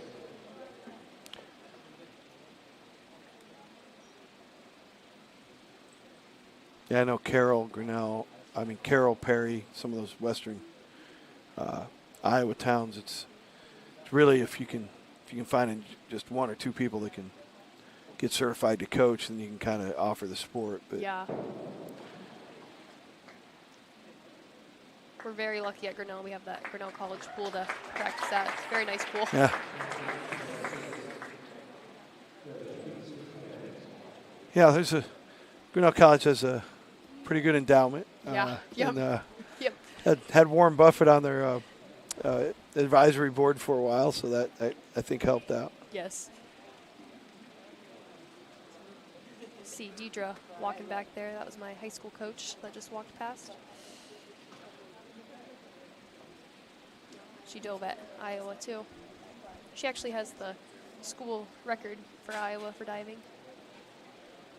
On springboards? Yep. On the 1 and 3 meter. Yep. For the 6th dive at Iowa. Scoring over like 400 points, which is really cool. Yeah, she had, like we said earlier, she had an international career for a couple of years too. Yes.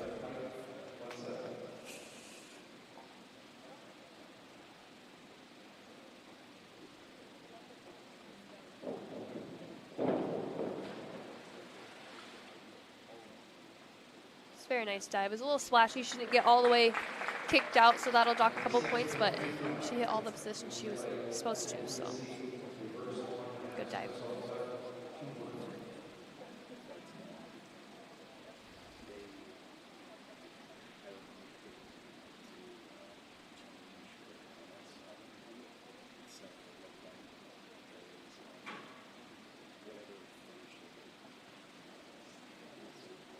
See, Neely wears it's called a tiger paw on her hand, just for extra support for her wrist when entering the water.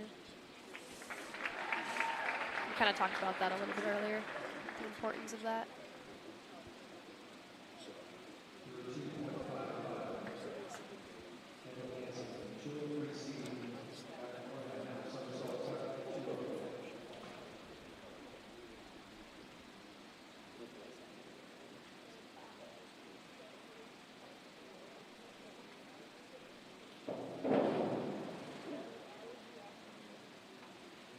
I think the technology with the compression items and the wraps has kind of taken off over the last 15 years. Yeah. In every sport, Yeah. Football, basketball. You see it in wrestling even too. But you've always kind of seen it in gymnastics, Yeah. I'd go to gymnastics meets and I feel like everyone was taped somewhere. Yeah.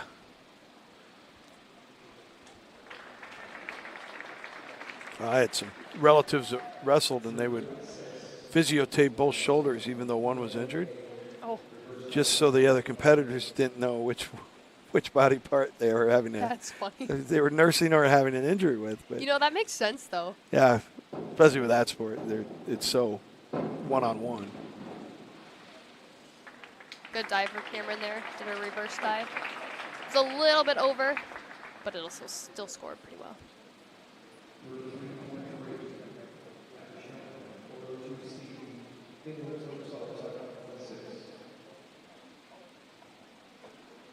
The scores were kind of all over the place there. She got a 7.5 and a 5. They must have been at different angles and saw different things.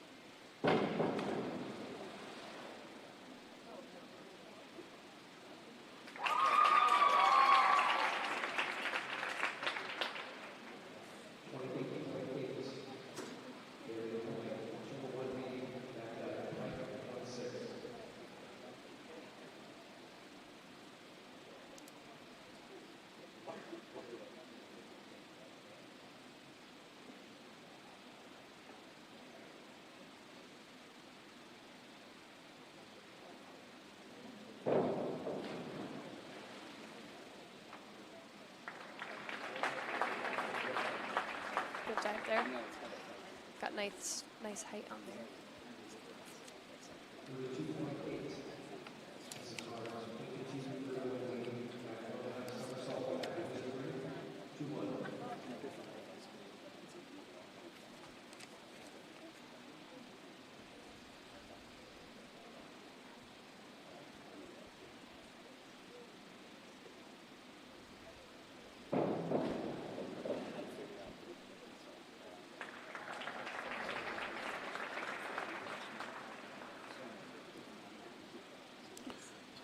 .1 degree of difficulty on that one. Very nice dive. Yeah, it's going to get some 5s and a 5.5 there.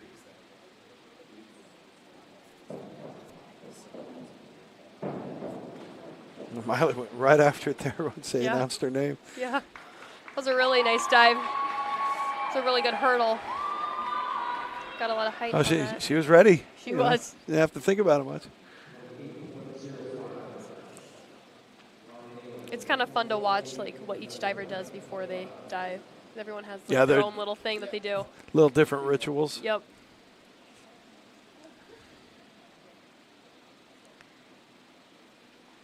I know in high school, it's a rule that you're supposed to stop the board right here before you start oscillating, moving the board up and down. So sometimes they can dock you points if you don't fully stop the board. Okay. It's not a rule in college, but it is a rule in high school. So kind of remembering to do that. What about USA diving? Is an issue there? Nope, just honestly high school. It always get me sometimes because I would always turn around and I wouldn't stop the board. I would just keep oscillating. then they would always stop. Yeah. So I always had to think like set, stop, and then start oscillating. Yeah.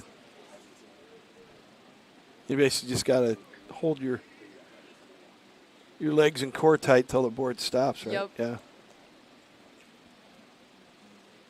But I was kind of glad it wasn't a rule in college. I didn't have to think No, about it anymore. I recall Tony talking about that too with one of the co-divers. When she was getting ready for a meet, they were talking about some of the differences with judging. And sometimes like an official at a meet will like really enforce the rule, and sometimes they don't. So Sure. you always have to kind of just do it, obviously. Right. Don't have to worry about it.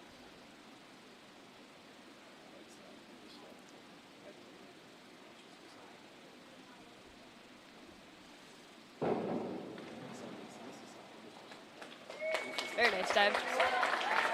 Maury came in ranked second, so very nice dive for her.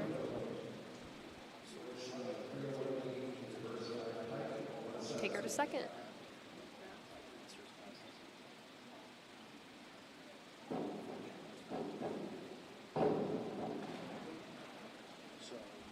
Very clean entry. Yeah, really straight up and down.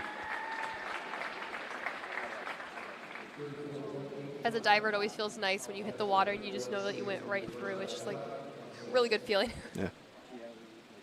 You can kind of feel like when it hits like your feet or your knees or something like that, but it's nice when you just go right through the water.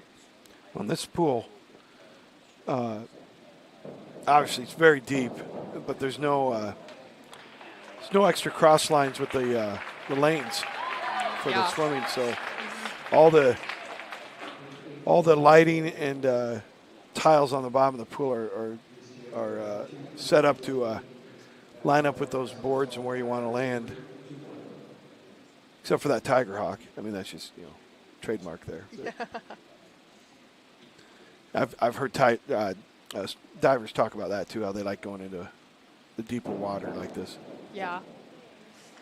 It's nice. At our pool at UNI, it's a little more, it's not as deep. So I hit the water a lot sooner than I do at this one. But normally I always touch the bottom of the pool every time. Some divers do, some divers don't. It kind of What is it? Is it 13 or 14 feet deep at UNI? I think it's 13. I think it has to be over 12 for Yeah. 1 meter, right? Yeah.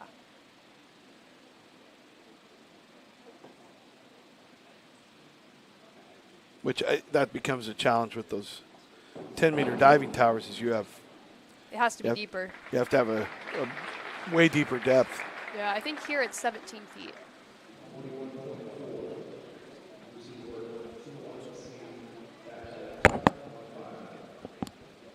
Yeah, it's 14 right behind those starting blocks, so it slants down. Yeah.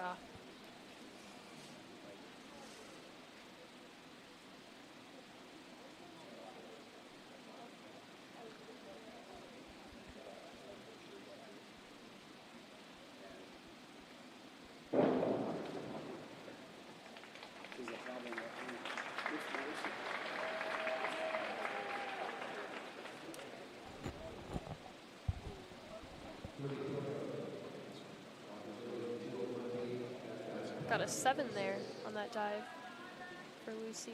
It's awesome.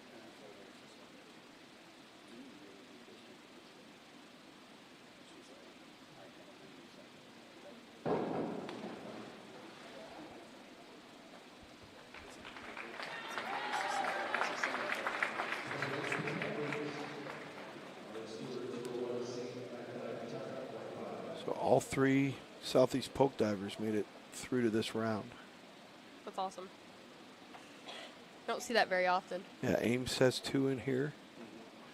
Grinnell has 2. Did Dowling get? I think they got 2 in. Let me double check here as it comes through.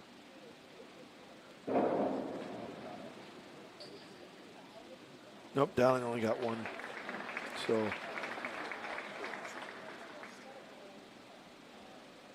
Ames. yep, 2 for Ames there. Yep.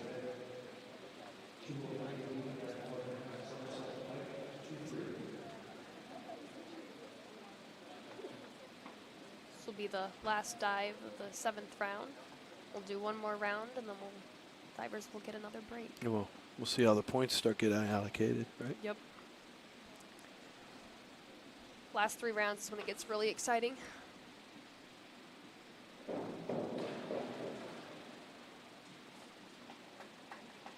Nice dive for Lockheed.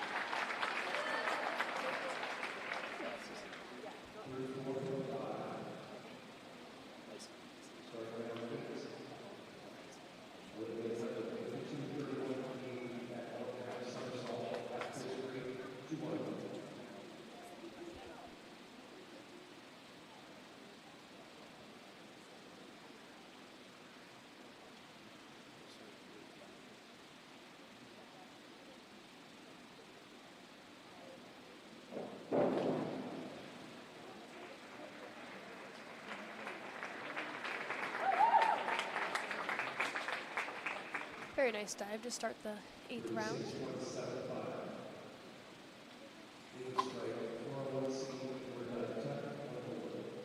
A lot of these dives will be their optional dives, so they're a little harder dives. It's where they can score a lot of points here.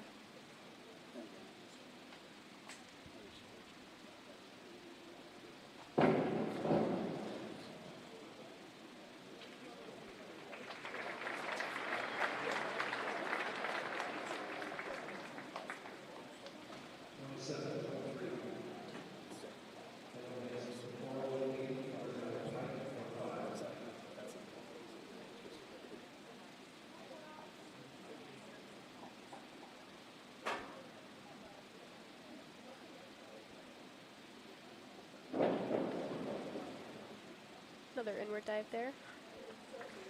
You saw a lot of those dives at the beginning, the first 5 rounds.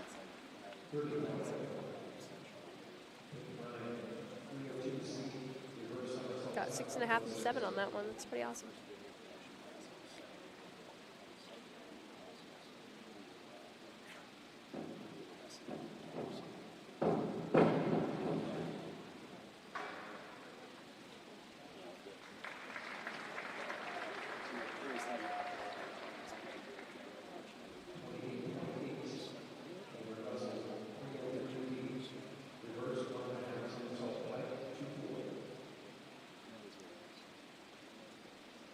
One of the harder dives we'll see today. We saw it once before. Very nice. She'll be happy with that.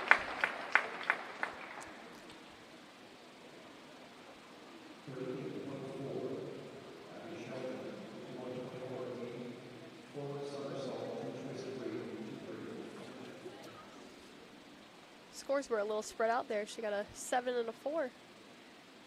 Again, must have been at different angles and saw different things.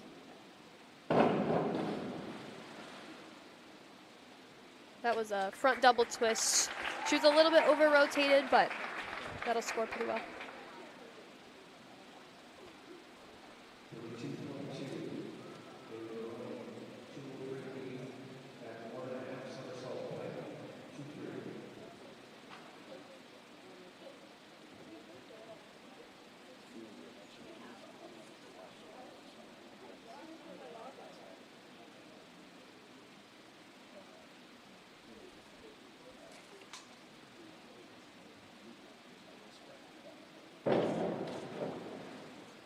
Very nice dive. Pretty high difficulty. That'll score really well. Could move her to 3rd or 2nd. We'll see. Like 2nd right there.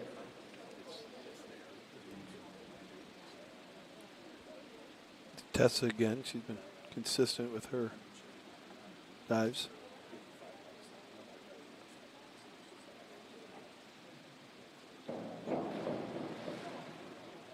Nice dive.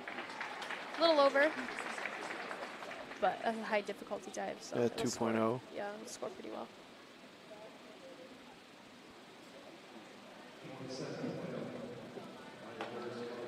A lot of their optional dives will be in the over the 2.0 difficulty, so.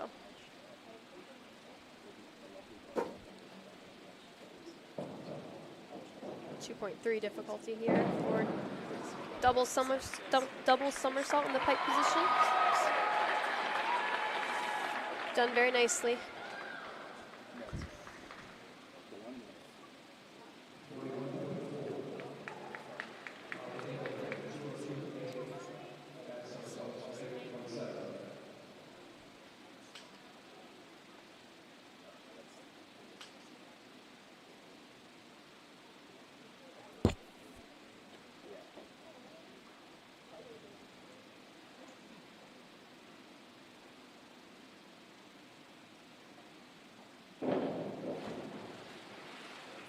Very nice.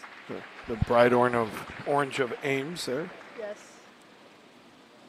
I'm really impressed how well her hair's staying in those French braids. I tried to French braid my hair once and it didn't stay in like that while I was diving. Is there a product like those synchronized swimmers use that might help with that, or? I mean, maybe. You could probably put some gel in there. There might be something to Yeah, maybe she help put some that of that out. in there.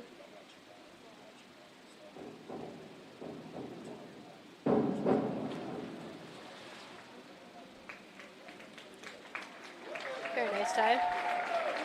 That reverse dive, one of the harder categories to learn.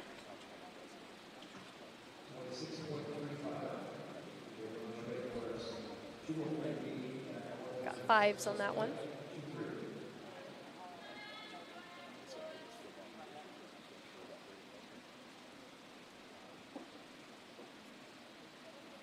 Another southeast pole diver.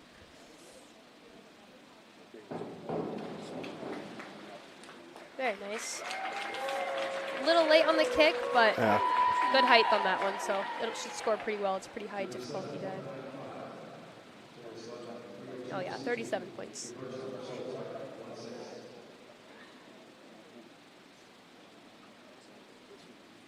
Typically scoring in high school between 30 and 50 points on a dive is very good. It's kind of a wide range, but it kind of depends on your difficulty.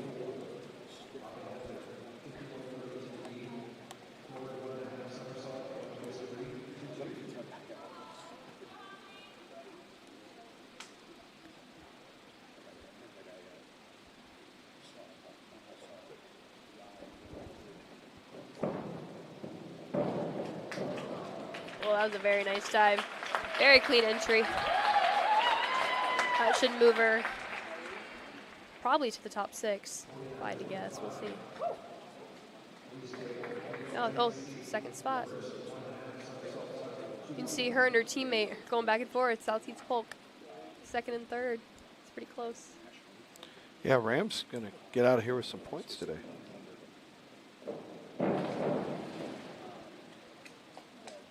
It's a little short, but nice heights on that dive, so it should score pretty well. Yeah, Reese from Algona hanging around.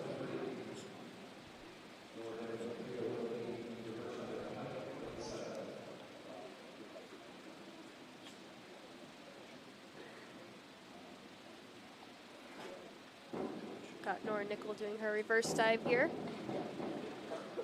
Very nice entry. Feet were a little separated, but it was a very clean entry, so it should score pretty well.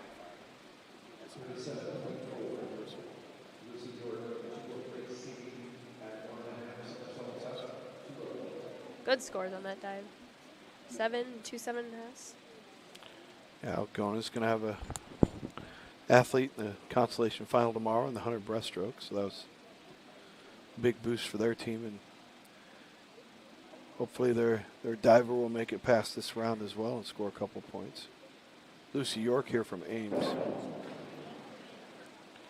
Very nice. Clean entry. She's a little far back, so she'll lose a couple points for that, but that was a very clean entry. That's what the judges are looking Now, for. who's the diving coach at Ames? I don't know. No I think knows it's here? changed since Okay. I've been there.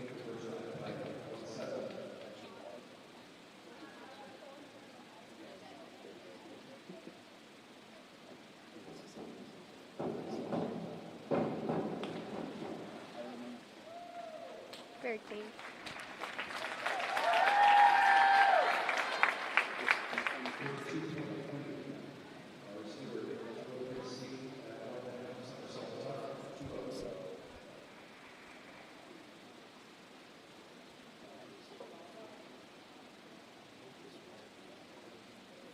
see another back 1.5 somersault. Seen a couple of these so far. It's one of the harder dives we'll see today.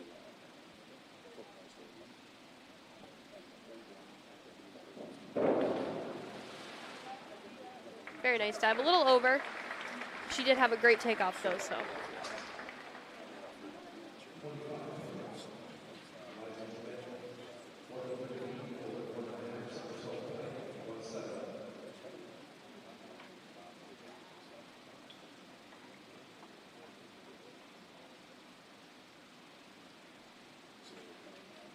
Do the last dive here for the 8th round before we take a break.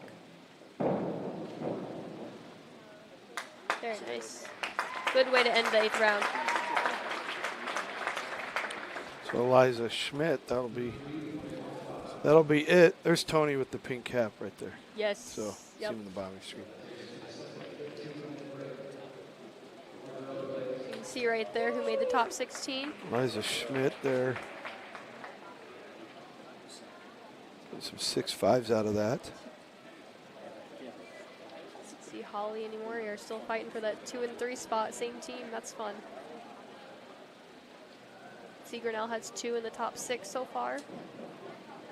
These are warm-up dives. They'll do some warm-up dives here. So is that accurate? The 16th there. Okay, so Francesca Dell from is that Waterloo? Yes. She's going to be your final qualifier. 257.15 for the point total to get to that top 16. And then we're going to take a 57.15. We're going to take a little break while they warm up here. But yeah, that'll get us through the last 3 rounds of diving. We are done with round 8. 11 total rounds. It took a 257.15 for the point total to get into that scoring round. We're going to take a little break while they sign off here, and we will have them do a little warm-up period. Again, you're watching the Iowa Girls High School Athletic Union State Diving Championships presented by Farm Bureau on the Iowa Girls Union Network, powered by Mid-American Energy Company.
At Mid-American Energy, we're one company serving 1.6 million people who all need energy that's available 24/7.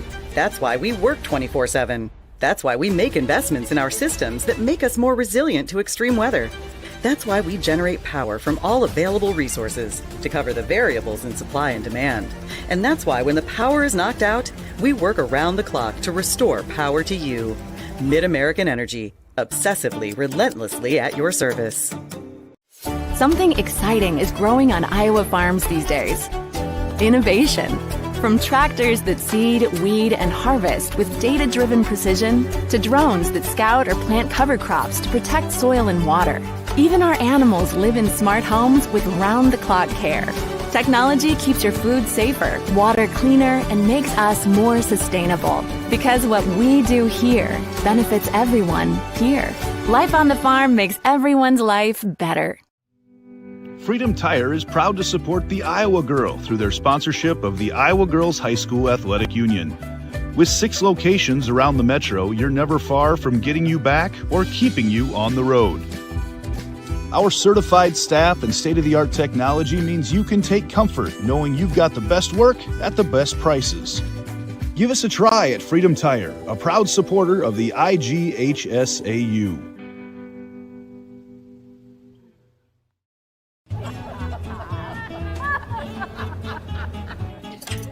Ladies, the bake sale's about to start.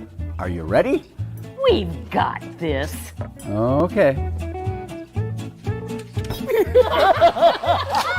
Oh, guys, he's here. Quick start delivery for Janet. Bring it here. Let's get this bake sale going. Yeah. Come on. Best bake sale ever. Oh, yeah. Let's dig in.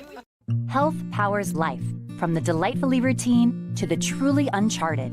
Sometimes life takes an unexpected turn, like receiving a cancer diagnosis. At Mercy One, you have access to a team of cancer experts with advanced technologies and holistic therapies for the cancer care you need close to home. Our team will guide you every step of the way, ensuring you're ready no matter what life brings next. Find care at mercyone.org/healthpowerslife.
at the University of Iowa CRWC Aquatic Center.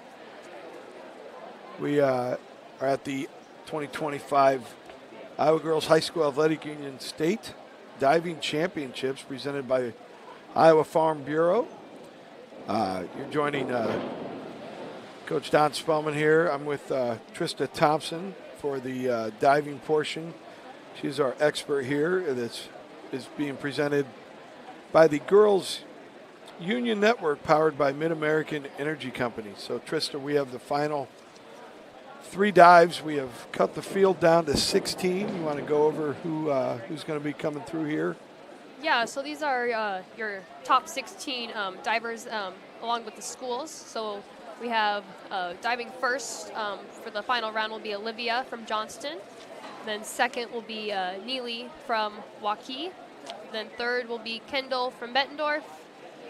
And then we'll have Cameron from Grinnell. We'll have Bailey from Waukee Northwest. We'll have Tessa also from Waukee Northwest. We have 2 from Waukee Northwest in the final 16. That's pretty cool. Then we have Miley from Dowling Catholic.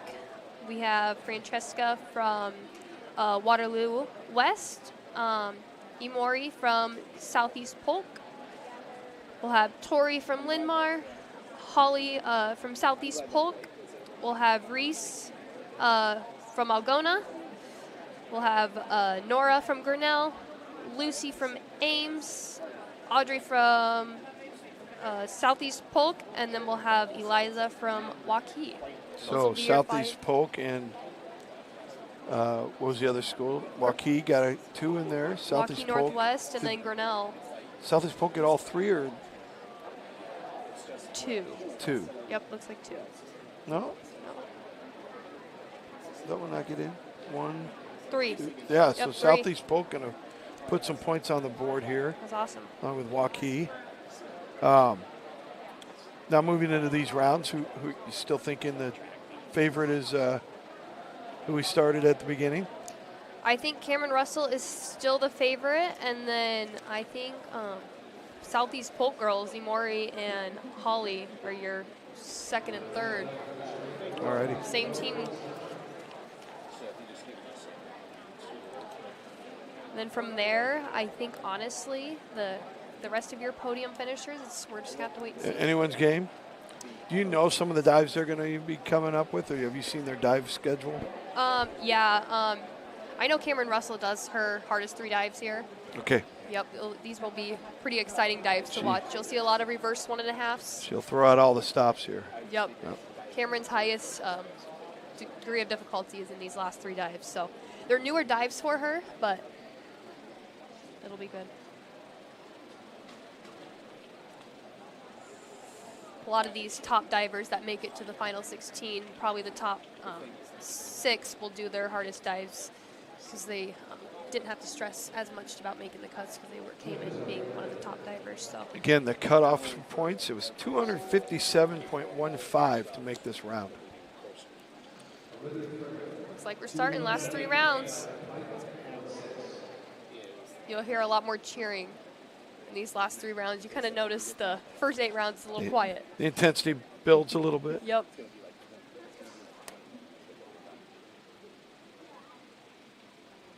You still do need one of your voluntary dives in these last 3 rounds. So a lot of them will start with it just to get it out of the way. So that was Olivia's last probably voluntary dive, was a back dive. Her last 2 dives will be her harder dives.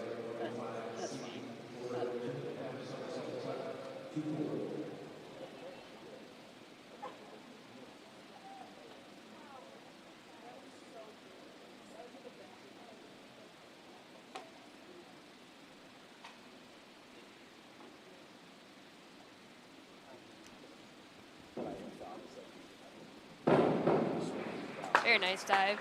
That was a front 2.5 tuck. Degree of difficulty was 2.4. It's a really nice dive. Pretty sure that's a new dive for her as well. She did that really nice.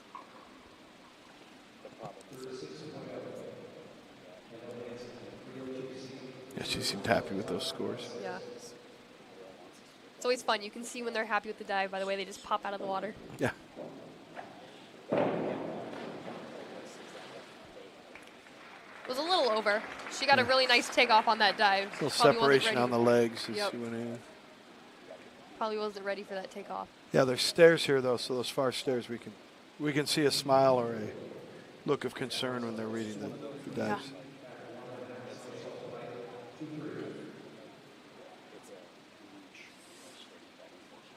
Cameron Russell. She'll do her back 1.5.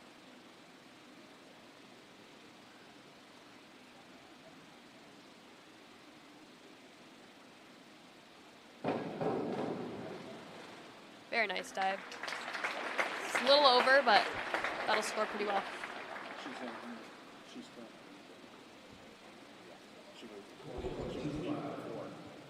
40-point dive. Nicely done.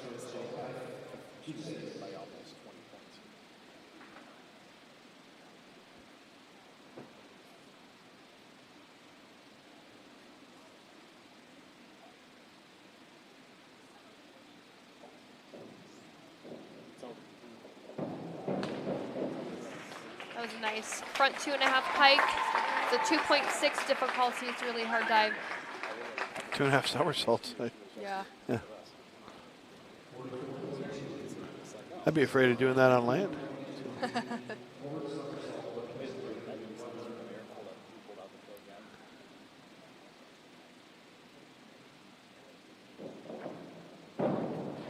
Twister dive there. Yes, that's the thing that. Front somersault, 1 twist to her feet.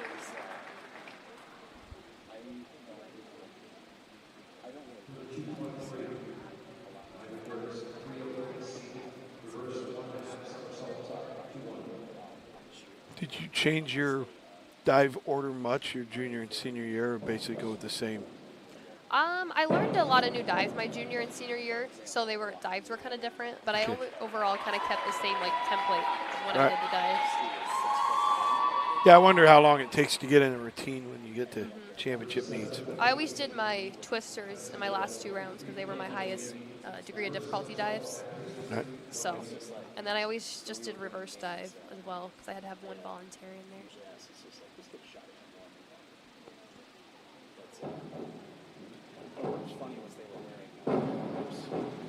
It's a reverse twist. That's the dive I was talking about earlier that I enjoy when I get that good hurdle.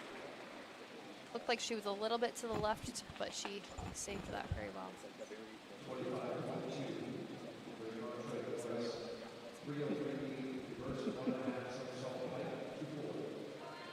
It's a very tricky dive here.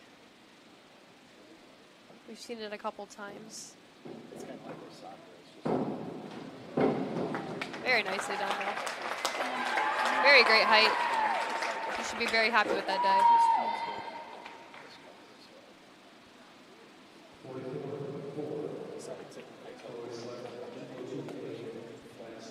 Take her to 2nd place.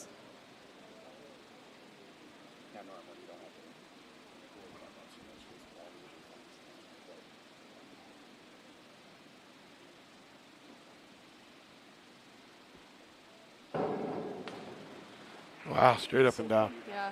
Good body control. Very nice entry. A lot of the body control comes from gymnastics. So you can tell a little bit who's former gymnast and stuff like that. Yeah, If they just have good body control. getting comfortable with spinning in the air. Yeah. You hear skateboarders and gymnasts and,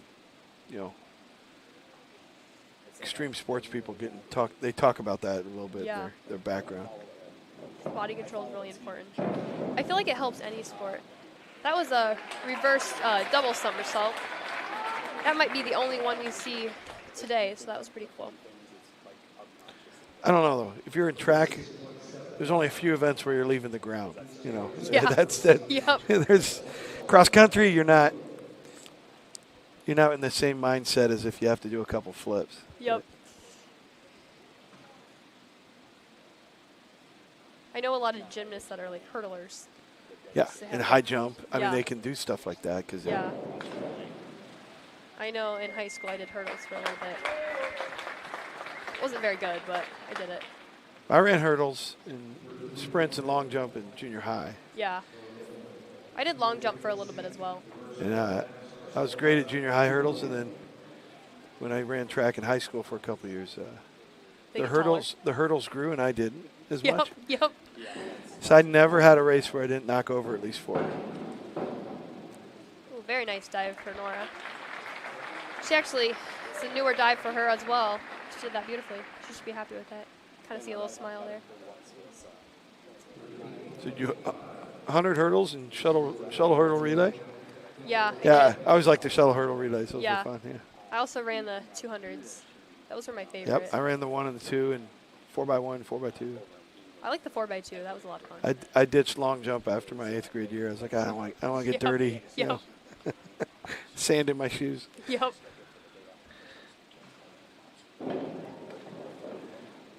Yeah, Lucy, straight up and down there. Yeah.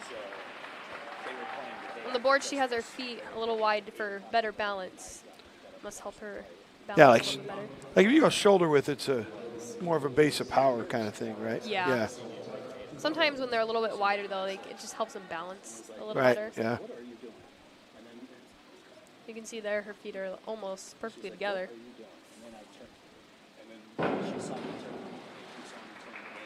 It's a little short.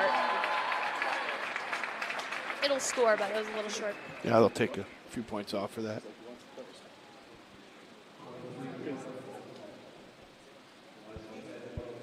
Now, if you line up more narrow, more wide, does that make a difference with the judges? Nope, not normally. Okay. Nope, you can kind of stand however you want. It's just how you take off the board is what they're looking for. Do they move positions to judge it though in like Olympic competition compared to college and high school, or no? They'll just stay on in the same area. Yep. Okay. Well, you can even like sitting on one side of the judges panel versus the other, you're going to see different things. Sure. Yeah. Which is interesting because sometimes like that's what I was saying today. All of our judges are on this side because the 3 meter we didn't see anyone on that side of the pool. But sometimes even if they're sitting on the right or they're sitting on the left, they're going to see different angles and positions and stuff. So sometimes when the score is a little bit spread out, they probably saw a couple different things there. It was a front double twist. But they'll never judge from like the far end of the pool. Nope. Yeah, in any level. Nope. Yeah. It can look like awfully close sometimes, so it's kind of a weird angle to look at. We'll never judge from behind either. It's always from one of the sides. Yeah, I figured that. Yeah. Yeah. Be kind of weird. You'd make eye contact with the judges as you you're standing backwards. Yeah, no.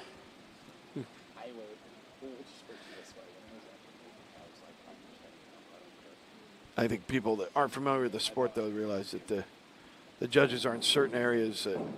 I know when we were men's NCAAs that they had judges on both sides. Yeah. And then they computed it. And then sometimes when they do platform, they'll sit up higher. So they'll come up actually to the stands and judge. Oh, really? Yeah. Yeah. No, you're right. Yeah, I've seen. Yeah, yeah. They had scaffolding out at Long Beach when they had that indoor pool in Belmont. Oh, yeah. They'd have the judges up on a scaffolding so they were closer to the tower. Yeah. These last 2 rounds, we're starting. You'll see a lot of their optional dives. This is kind of when the scores spread out a little bit. A lot harder dives.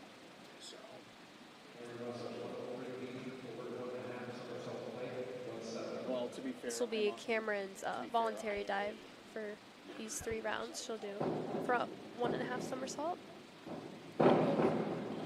The last of the swim caps left here. Oh, yeah. She's got 1 more dive left after this, or now.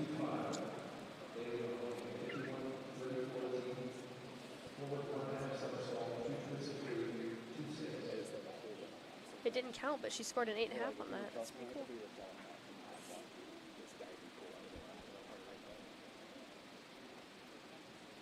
It's a really hard dive here. She'll do 2 somersaults, and then she'll dive it into her head.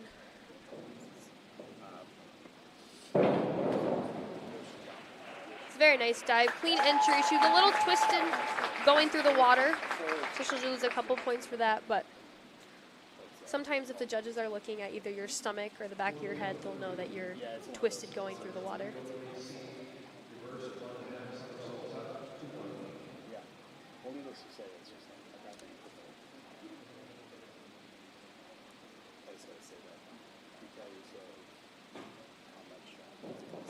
reverse 1.5.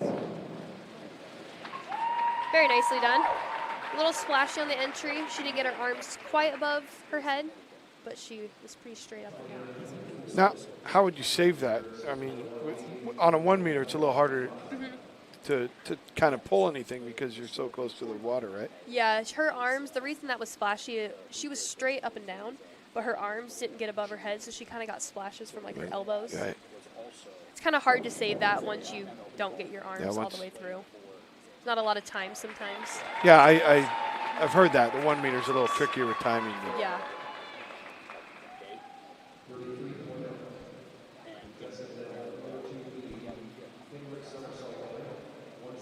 See that fun peak bow in her hair? That's cute.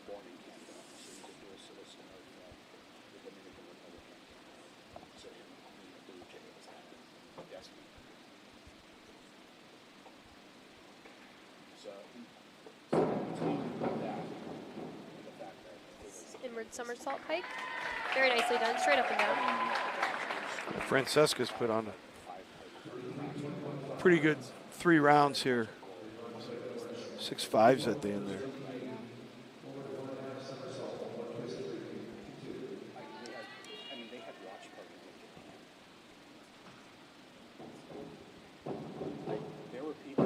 Mori looking to take hopefully second or third. Very nicely done.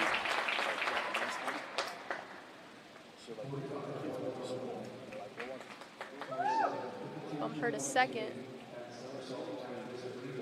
Not too far behind Cameron.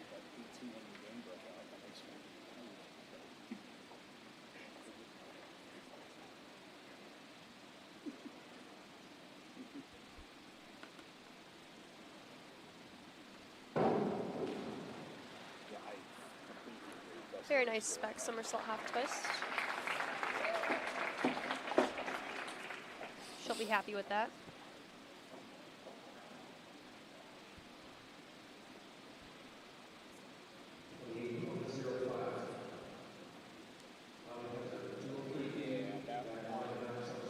Now, do you buy the suits like that, or do you add the bedazzles? I bet they add them. 'Cause it looks like a Jolene, and I'm sure they just like added the. Yeah. Very fun suit. Yeah, like gymnasts do that too. Yes. They'll decorate their own competition attire. Yes. Gymnastics, so they actually add a couple more in there. Sometimes they're all over. That was Holly. She finished third last year.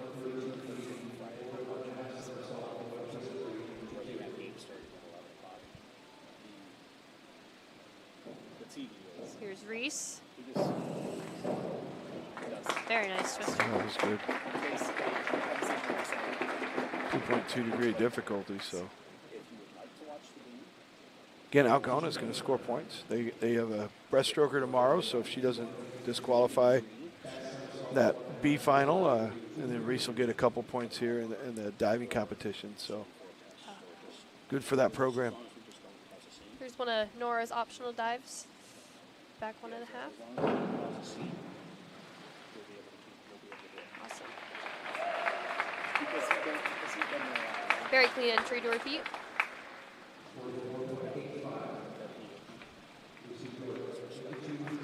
Points on that dive. That's awesome.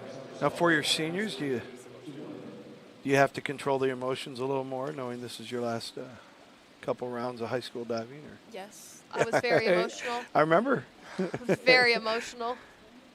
I see pictures and I'm like, whoa. No, my broadcast partner commented on that. Said she's either very relieved or very happy. But I go, well. I think it was both. Yeah. I remember after that, I landed in the water. After that back twister, I just felt the tears in the water coming. I was like, oh. Yeah, it didn't hit me that it was like my last high school meet until I was actually like in the locker room getting dressed. I was like, oh, wow. Yeah. I'm done.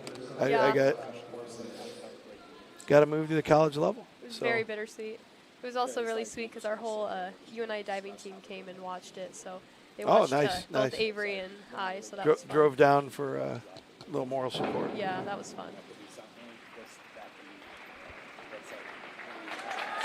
Bethany will actually be here tomorrow. She'll be in the Hall of Fame. That's what Coach Ben was telling me. Yeah. Then we'll have, Nick or Ben or some of the D1 coaches will be here tomorrow too, because the recruiting blackout period for D1 and D2 ends tonight. So they'll be able to come tomorrow. And interact with people. Yeah. Yep. I know Nick was talking about that. Yeah. Very nice dive. Well, and a lot of those recruiting schedules have shifted. I mean, definitely since I was in college, but COVID, they also made some different rules about contacts and everything like that. So it looks You like can see the switching over here. Yes. So they must have switched every 2 rounds. They've and then been they're switching switching them. one more Yep. time. See Deidre and Nora walking back there. So I forgot to ask how many they're using, but I think last year they used 10 judges. Does that sound ballpark? 7. 7. Well, 14 technically, because they'll switch. Swapping out, yeah.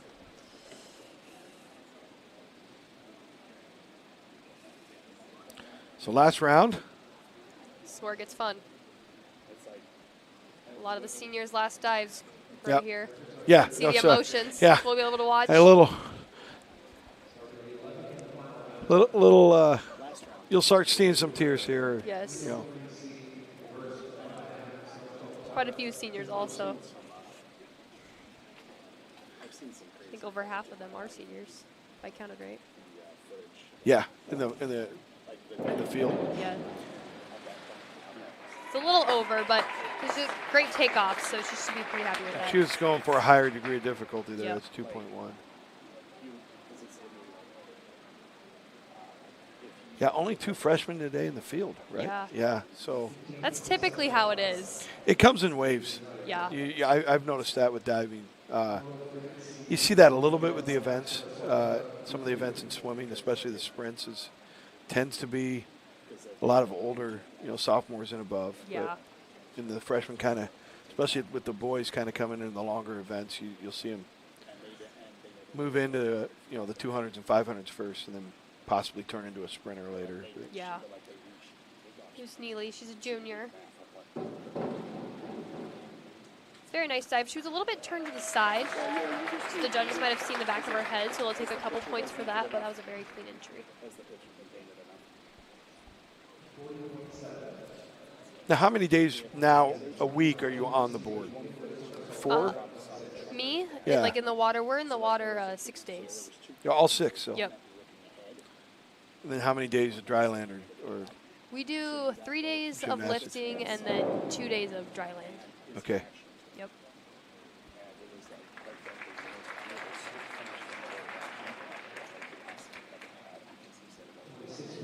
I really enjoy our morning lifts as a team. Fun memories. Are you in there with the swimmers? Yeah. No. Yep. Typically we partner up like divers together, swimmers. Yeah, I and we'll know. do different things, but Some college programs that the divers will lift, and then they'll split the team up. Sprinters, mid-distance, will lift at different times. it's Cameron Russell's last dive there. Very nicely done. That should 2.6. secure her for Yeah. first. Yep. 6'5", 6'5", and a 7. Second place will need 465. Yeah, well, they'll need 63 points. That'll be pretty tough to get. So.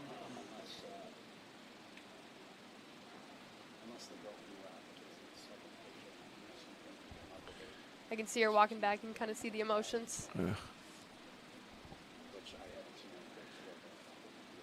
Is she gonna watch, or is she gonna? Just let I it think she let it knows she happen? got it. I do think she knows she got it. There's Bailey, also her last dive. 2.5 degree of difficulty. We'll see. See if she moves around here. Take her to second so far.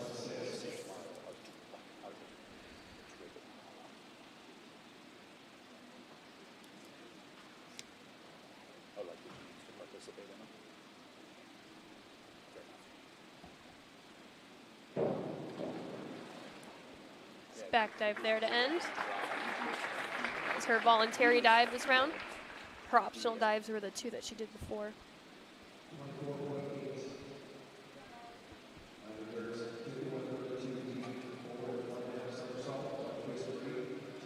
I think Tessa threw some of the harder ones in to move up through the ranks. Yeah. She's a junior, so she'll be back next year. Very nice hurdle. Good entry.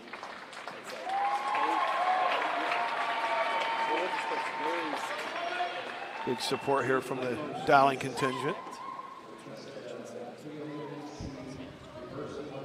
Good score. We'll take her to third so far. Still early to tell how it's going to end, but So like when those two play tomorrow. it's a little short there. It's a very nice takeoff, but she'll lose a couple points for that entry there. And she's the one you said is going to beauty school? Is that what you said? Yeah, she'll go to cosmetology school in Waterloo. Get 19.95 points total there.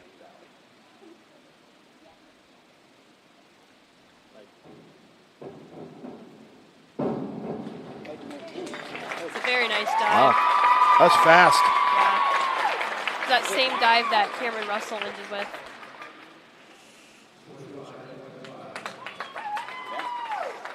Very nice. Take her to second place. 447. But was she the only one? She's really the only one with striking distance, right? Yeah. So that might be your. Yeah, I think Cameron's got it. Your top. Holly needs 60-some points. That'll be tough.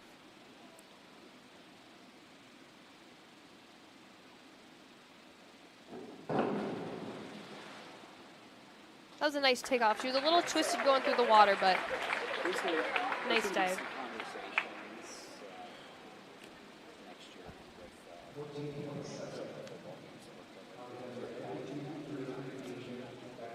Holly here, her last dive for high school.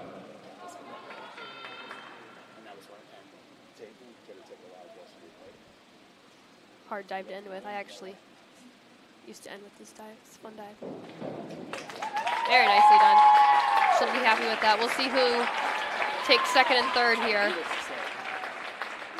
Biamori or Holly.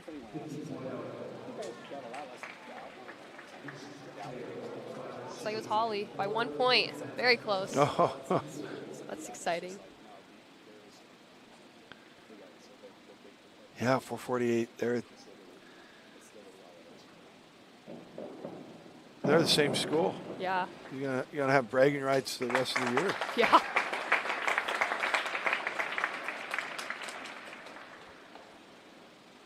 But big points for Southeast Polk there. Yeah. Algona, again, putting some points on the board today with Reese here. She's going to get 34.8 out of that dive. Here's Nora's last dive. She's a senior. Very nicely Good done. one. Yep.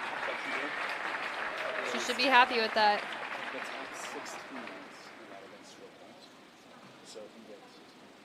Very bittersweet. Making you feel old. It really is. She was actually one of the younger girls in gymnastics. So knowing that she's a senior now, Huh? I'm like, whoa, I'm kind of getting old. I was actually her big sister. We did like little sister, big sister at gymnastics. Sure. And I was her big sister, so it's kind of crazy.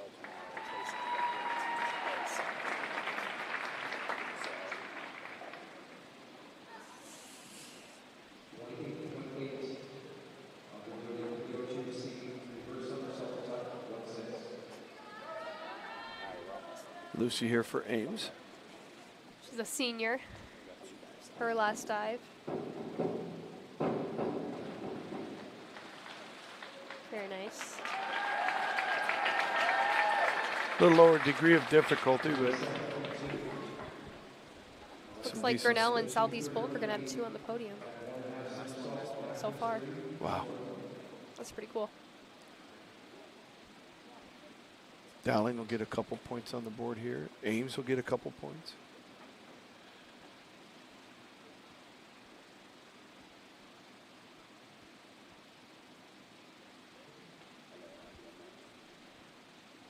Eliza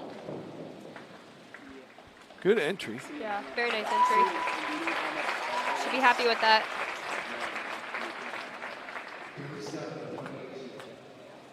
I always worry when they're doing twist if they're doing the right dive, but then I have to double check the description. Yeah. So that's it for your diving competition. Yeah. Cameron Russell will take first. Holly will take second. Nora third. Bailey fourth. Nora fifth. And Miley sixth. That'll be your podium finishers. Is it top 8? I think we do up to 8. So 7th and 8th we got Nellie and Eliza both from. Oh yeah. Yeah. So they're already doing 8 this year. Yeah. That's new. And are they Waterloo or Waukee? Waukee, right? Yeah. So Waukee got 2 in the top 8 there. That's awesome. Ames will get some points. So Waukee, Southeast Polk, and Grinnell both had 2 on the podium. Yeah. That's pretty cool. Southeast Polk's going to score 3. And then in big points moving upwards for that Algona program. It's good to see them grabbing some points here at the state swim meet this year. Yeah. And possible more to come tomorrow because they got a swimmer in the B final. But Dowling, let's see, we only had 1 score there, but that'll help Dowling a little bit as they are 6th place. That'll be pretty good. They are favored in a couple events. They got based off seed times, they got 5 more girls into the finals than we planned, but they swam a little strategically last week at the qualifying meets, so we'll roll into that. Switching over here to the podium. Get the podium here lined up. Looks like the athletes are brushing out their hair, getting their warm-ups on. Yeah. Yep. I remember I always had a brush ready. Take out my bun. Yeah. Brush out my hair. I never had that problem because back when I swam, 80% of the guys meet would shave their head. Oh, really? So does that make you faster? Yeah, you had to. My mom would be like, "Well, what color suit and goggles do you have?" And I'm like, I'll be in heat 2 or I'll be in heat 3. Yeah. You know?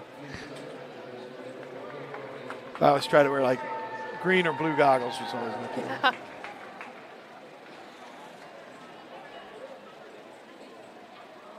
You can see off to the side a lot of hugs.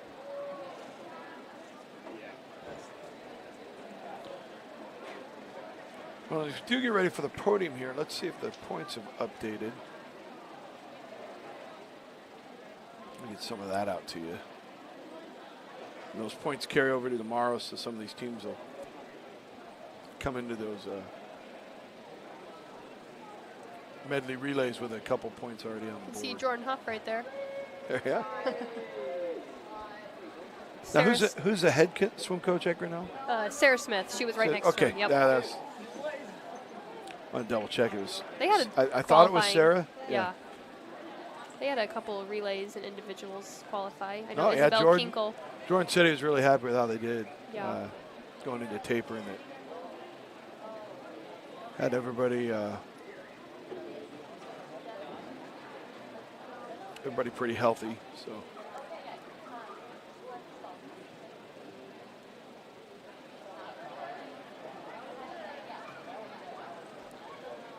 Chris Pose, the photographer down there with the baseball cap on. He's great. Retired attorney from the Des Moines area, so.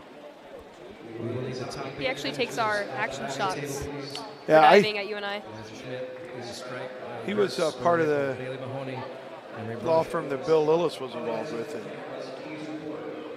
so Bill Lillis, his boss, I would say, was head of the law firm, was the one that introduced my parents to each other. So. Oh, cool. Yeah. But Chris knew me when I was just a kid, not even into swimming. But if you ever had him meet, he has a restored VW camper van. You've seen that? Yes, yeah. I have seen it.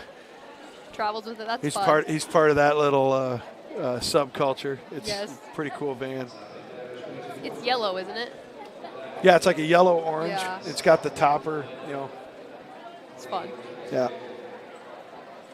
Could put some flowers on it and follow the Grateful Dead if you had Yep. it back in the 70s. Yep.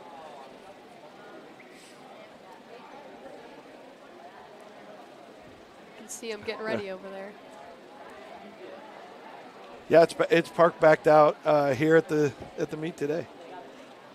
I remember the first time I saw the van, actually, it was at a Marshalltown invite meet. Well, And I was like, whoa. Yeah, he was at Olympic trials.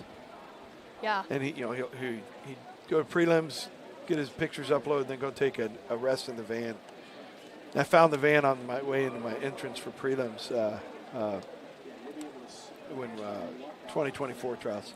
Yeah. So I always try to take a picture of his van in the parking lot and then send it to him and be like, hey, put this into your picture reel, picture reel. He's like, no, that's not. That's funny. It's not high enough quality, but He takes good pictures. It's kind of cool how he can like make the pictures clear while we're like flipping. yeah. All right, here we come. Here we go. The podium's getting lined up here. So we'll be awarding the top 8. Again, all 16 athletes that competed in the final 3 rounds will score points here. Here come your podium finishers for the diving competition.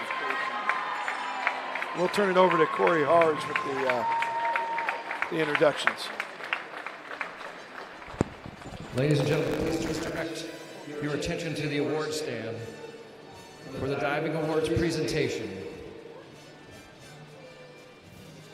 Presenting awards is the Iowa Girls High School Athletic Union Executive Director, Aaron Gurley. In 8th place, Eliza Schmidt of Waukee.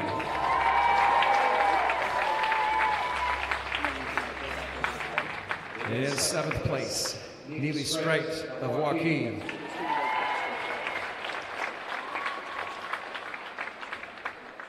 In 6th place, Miley Dirks of Dowling Catholic.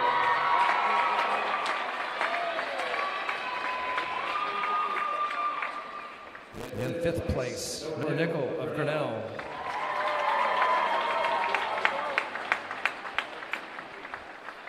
In 4th place, Bailey Mahoney of Waukee Northwest.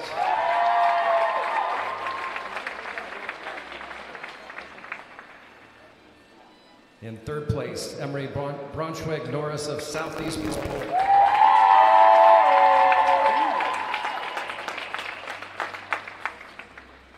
Runner-up is Holly Hetzer of Southeast Polk.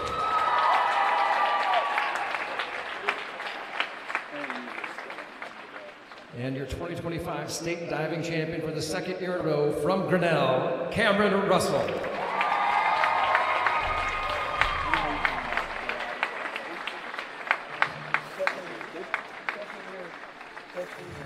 Title. Yep. Yep, she took it last year and this year. And she'll be diving at UNI now. So still close enough to home to go do some laundry at the parents' house on, on some weekends. Yep. What is that drive, about an hour and a half? Yeah. Yeah. Congratulations, It might be a little ladies. farther. Let's She's hear from it one more Baxter. time, Yeah. ladies and gentlemen, for the state diving. Well, in 20s, 4 lanes most of the way now, too. So Yeah. it cuts it down there. Southeast Polk, again, putting up a good showing today. So a couple teams will go into tomorrow with some points on the board. I still think, just based off of what we saw with the swimming, Dowling's made their case to try to defend that title. They put some athletes in good scoring positions and dropped some time from last weekend. Had a diver score here today.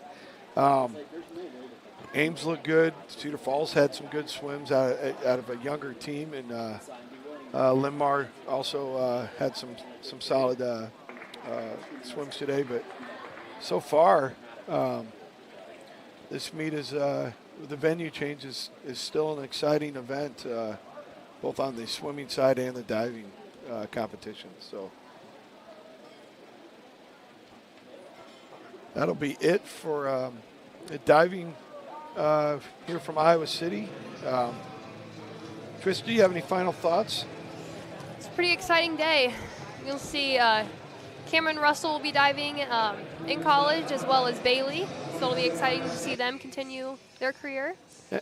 I know a couple of these girls, too, are getting recruited by some D2 and D3 programs, but haven't signed yet. Yeah, so there'll probably be more to come. There'll be a spring signing date, so you can check your social media or the high school social media for those commitments. But yeah, Tristan, I'm Tristan Thompson here helping me today. I want to tell her we really appreciated her insight.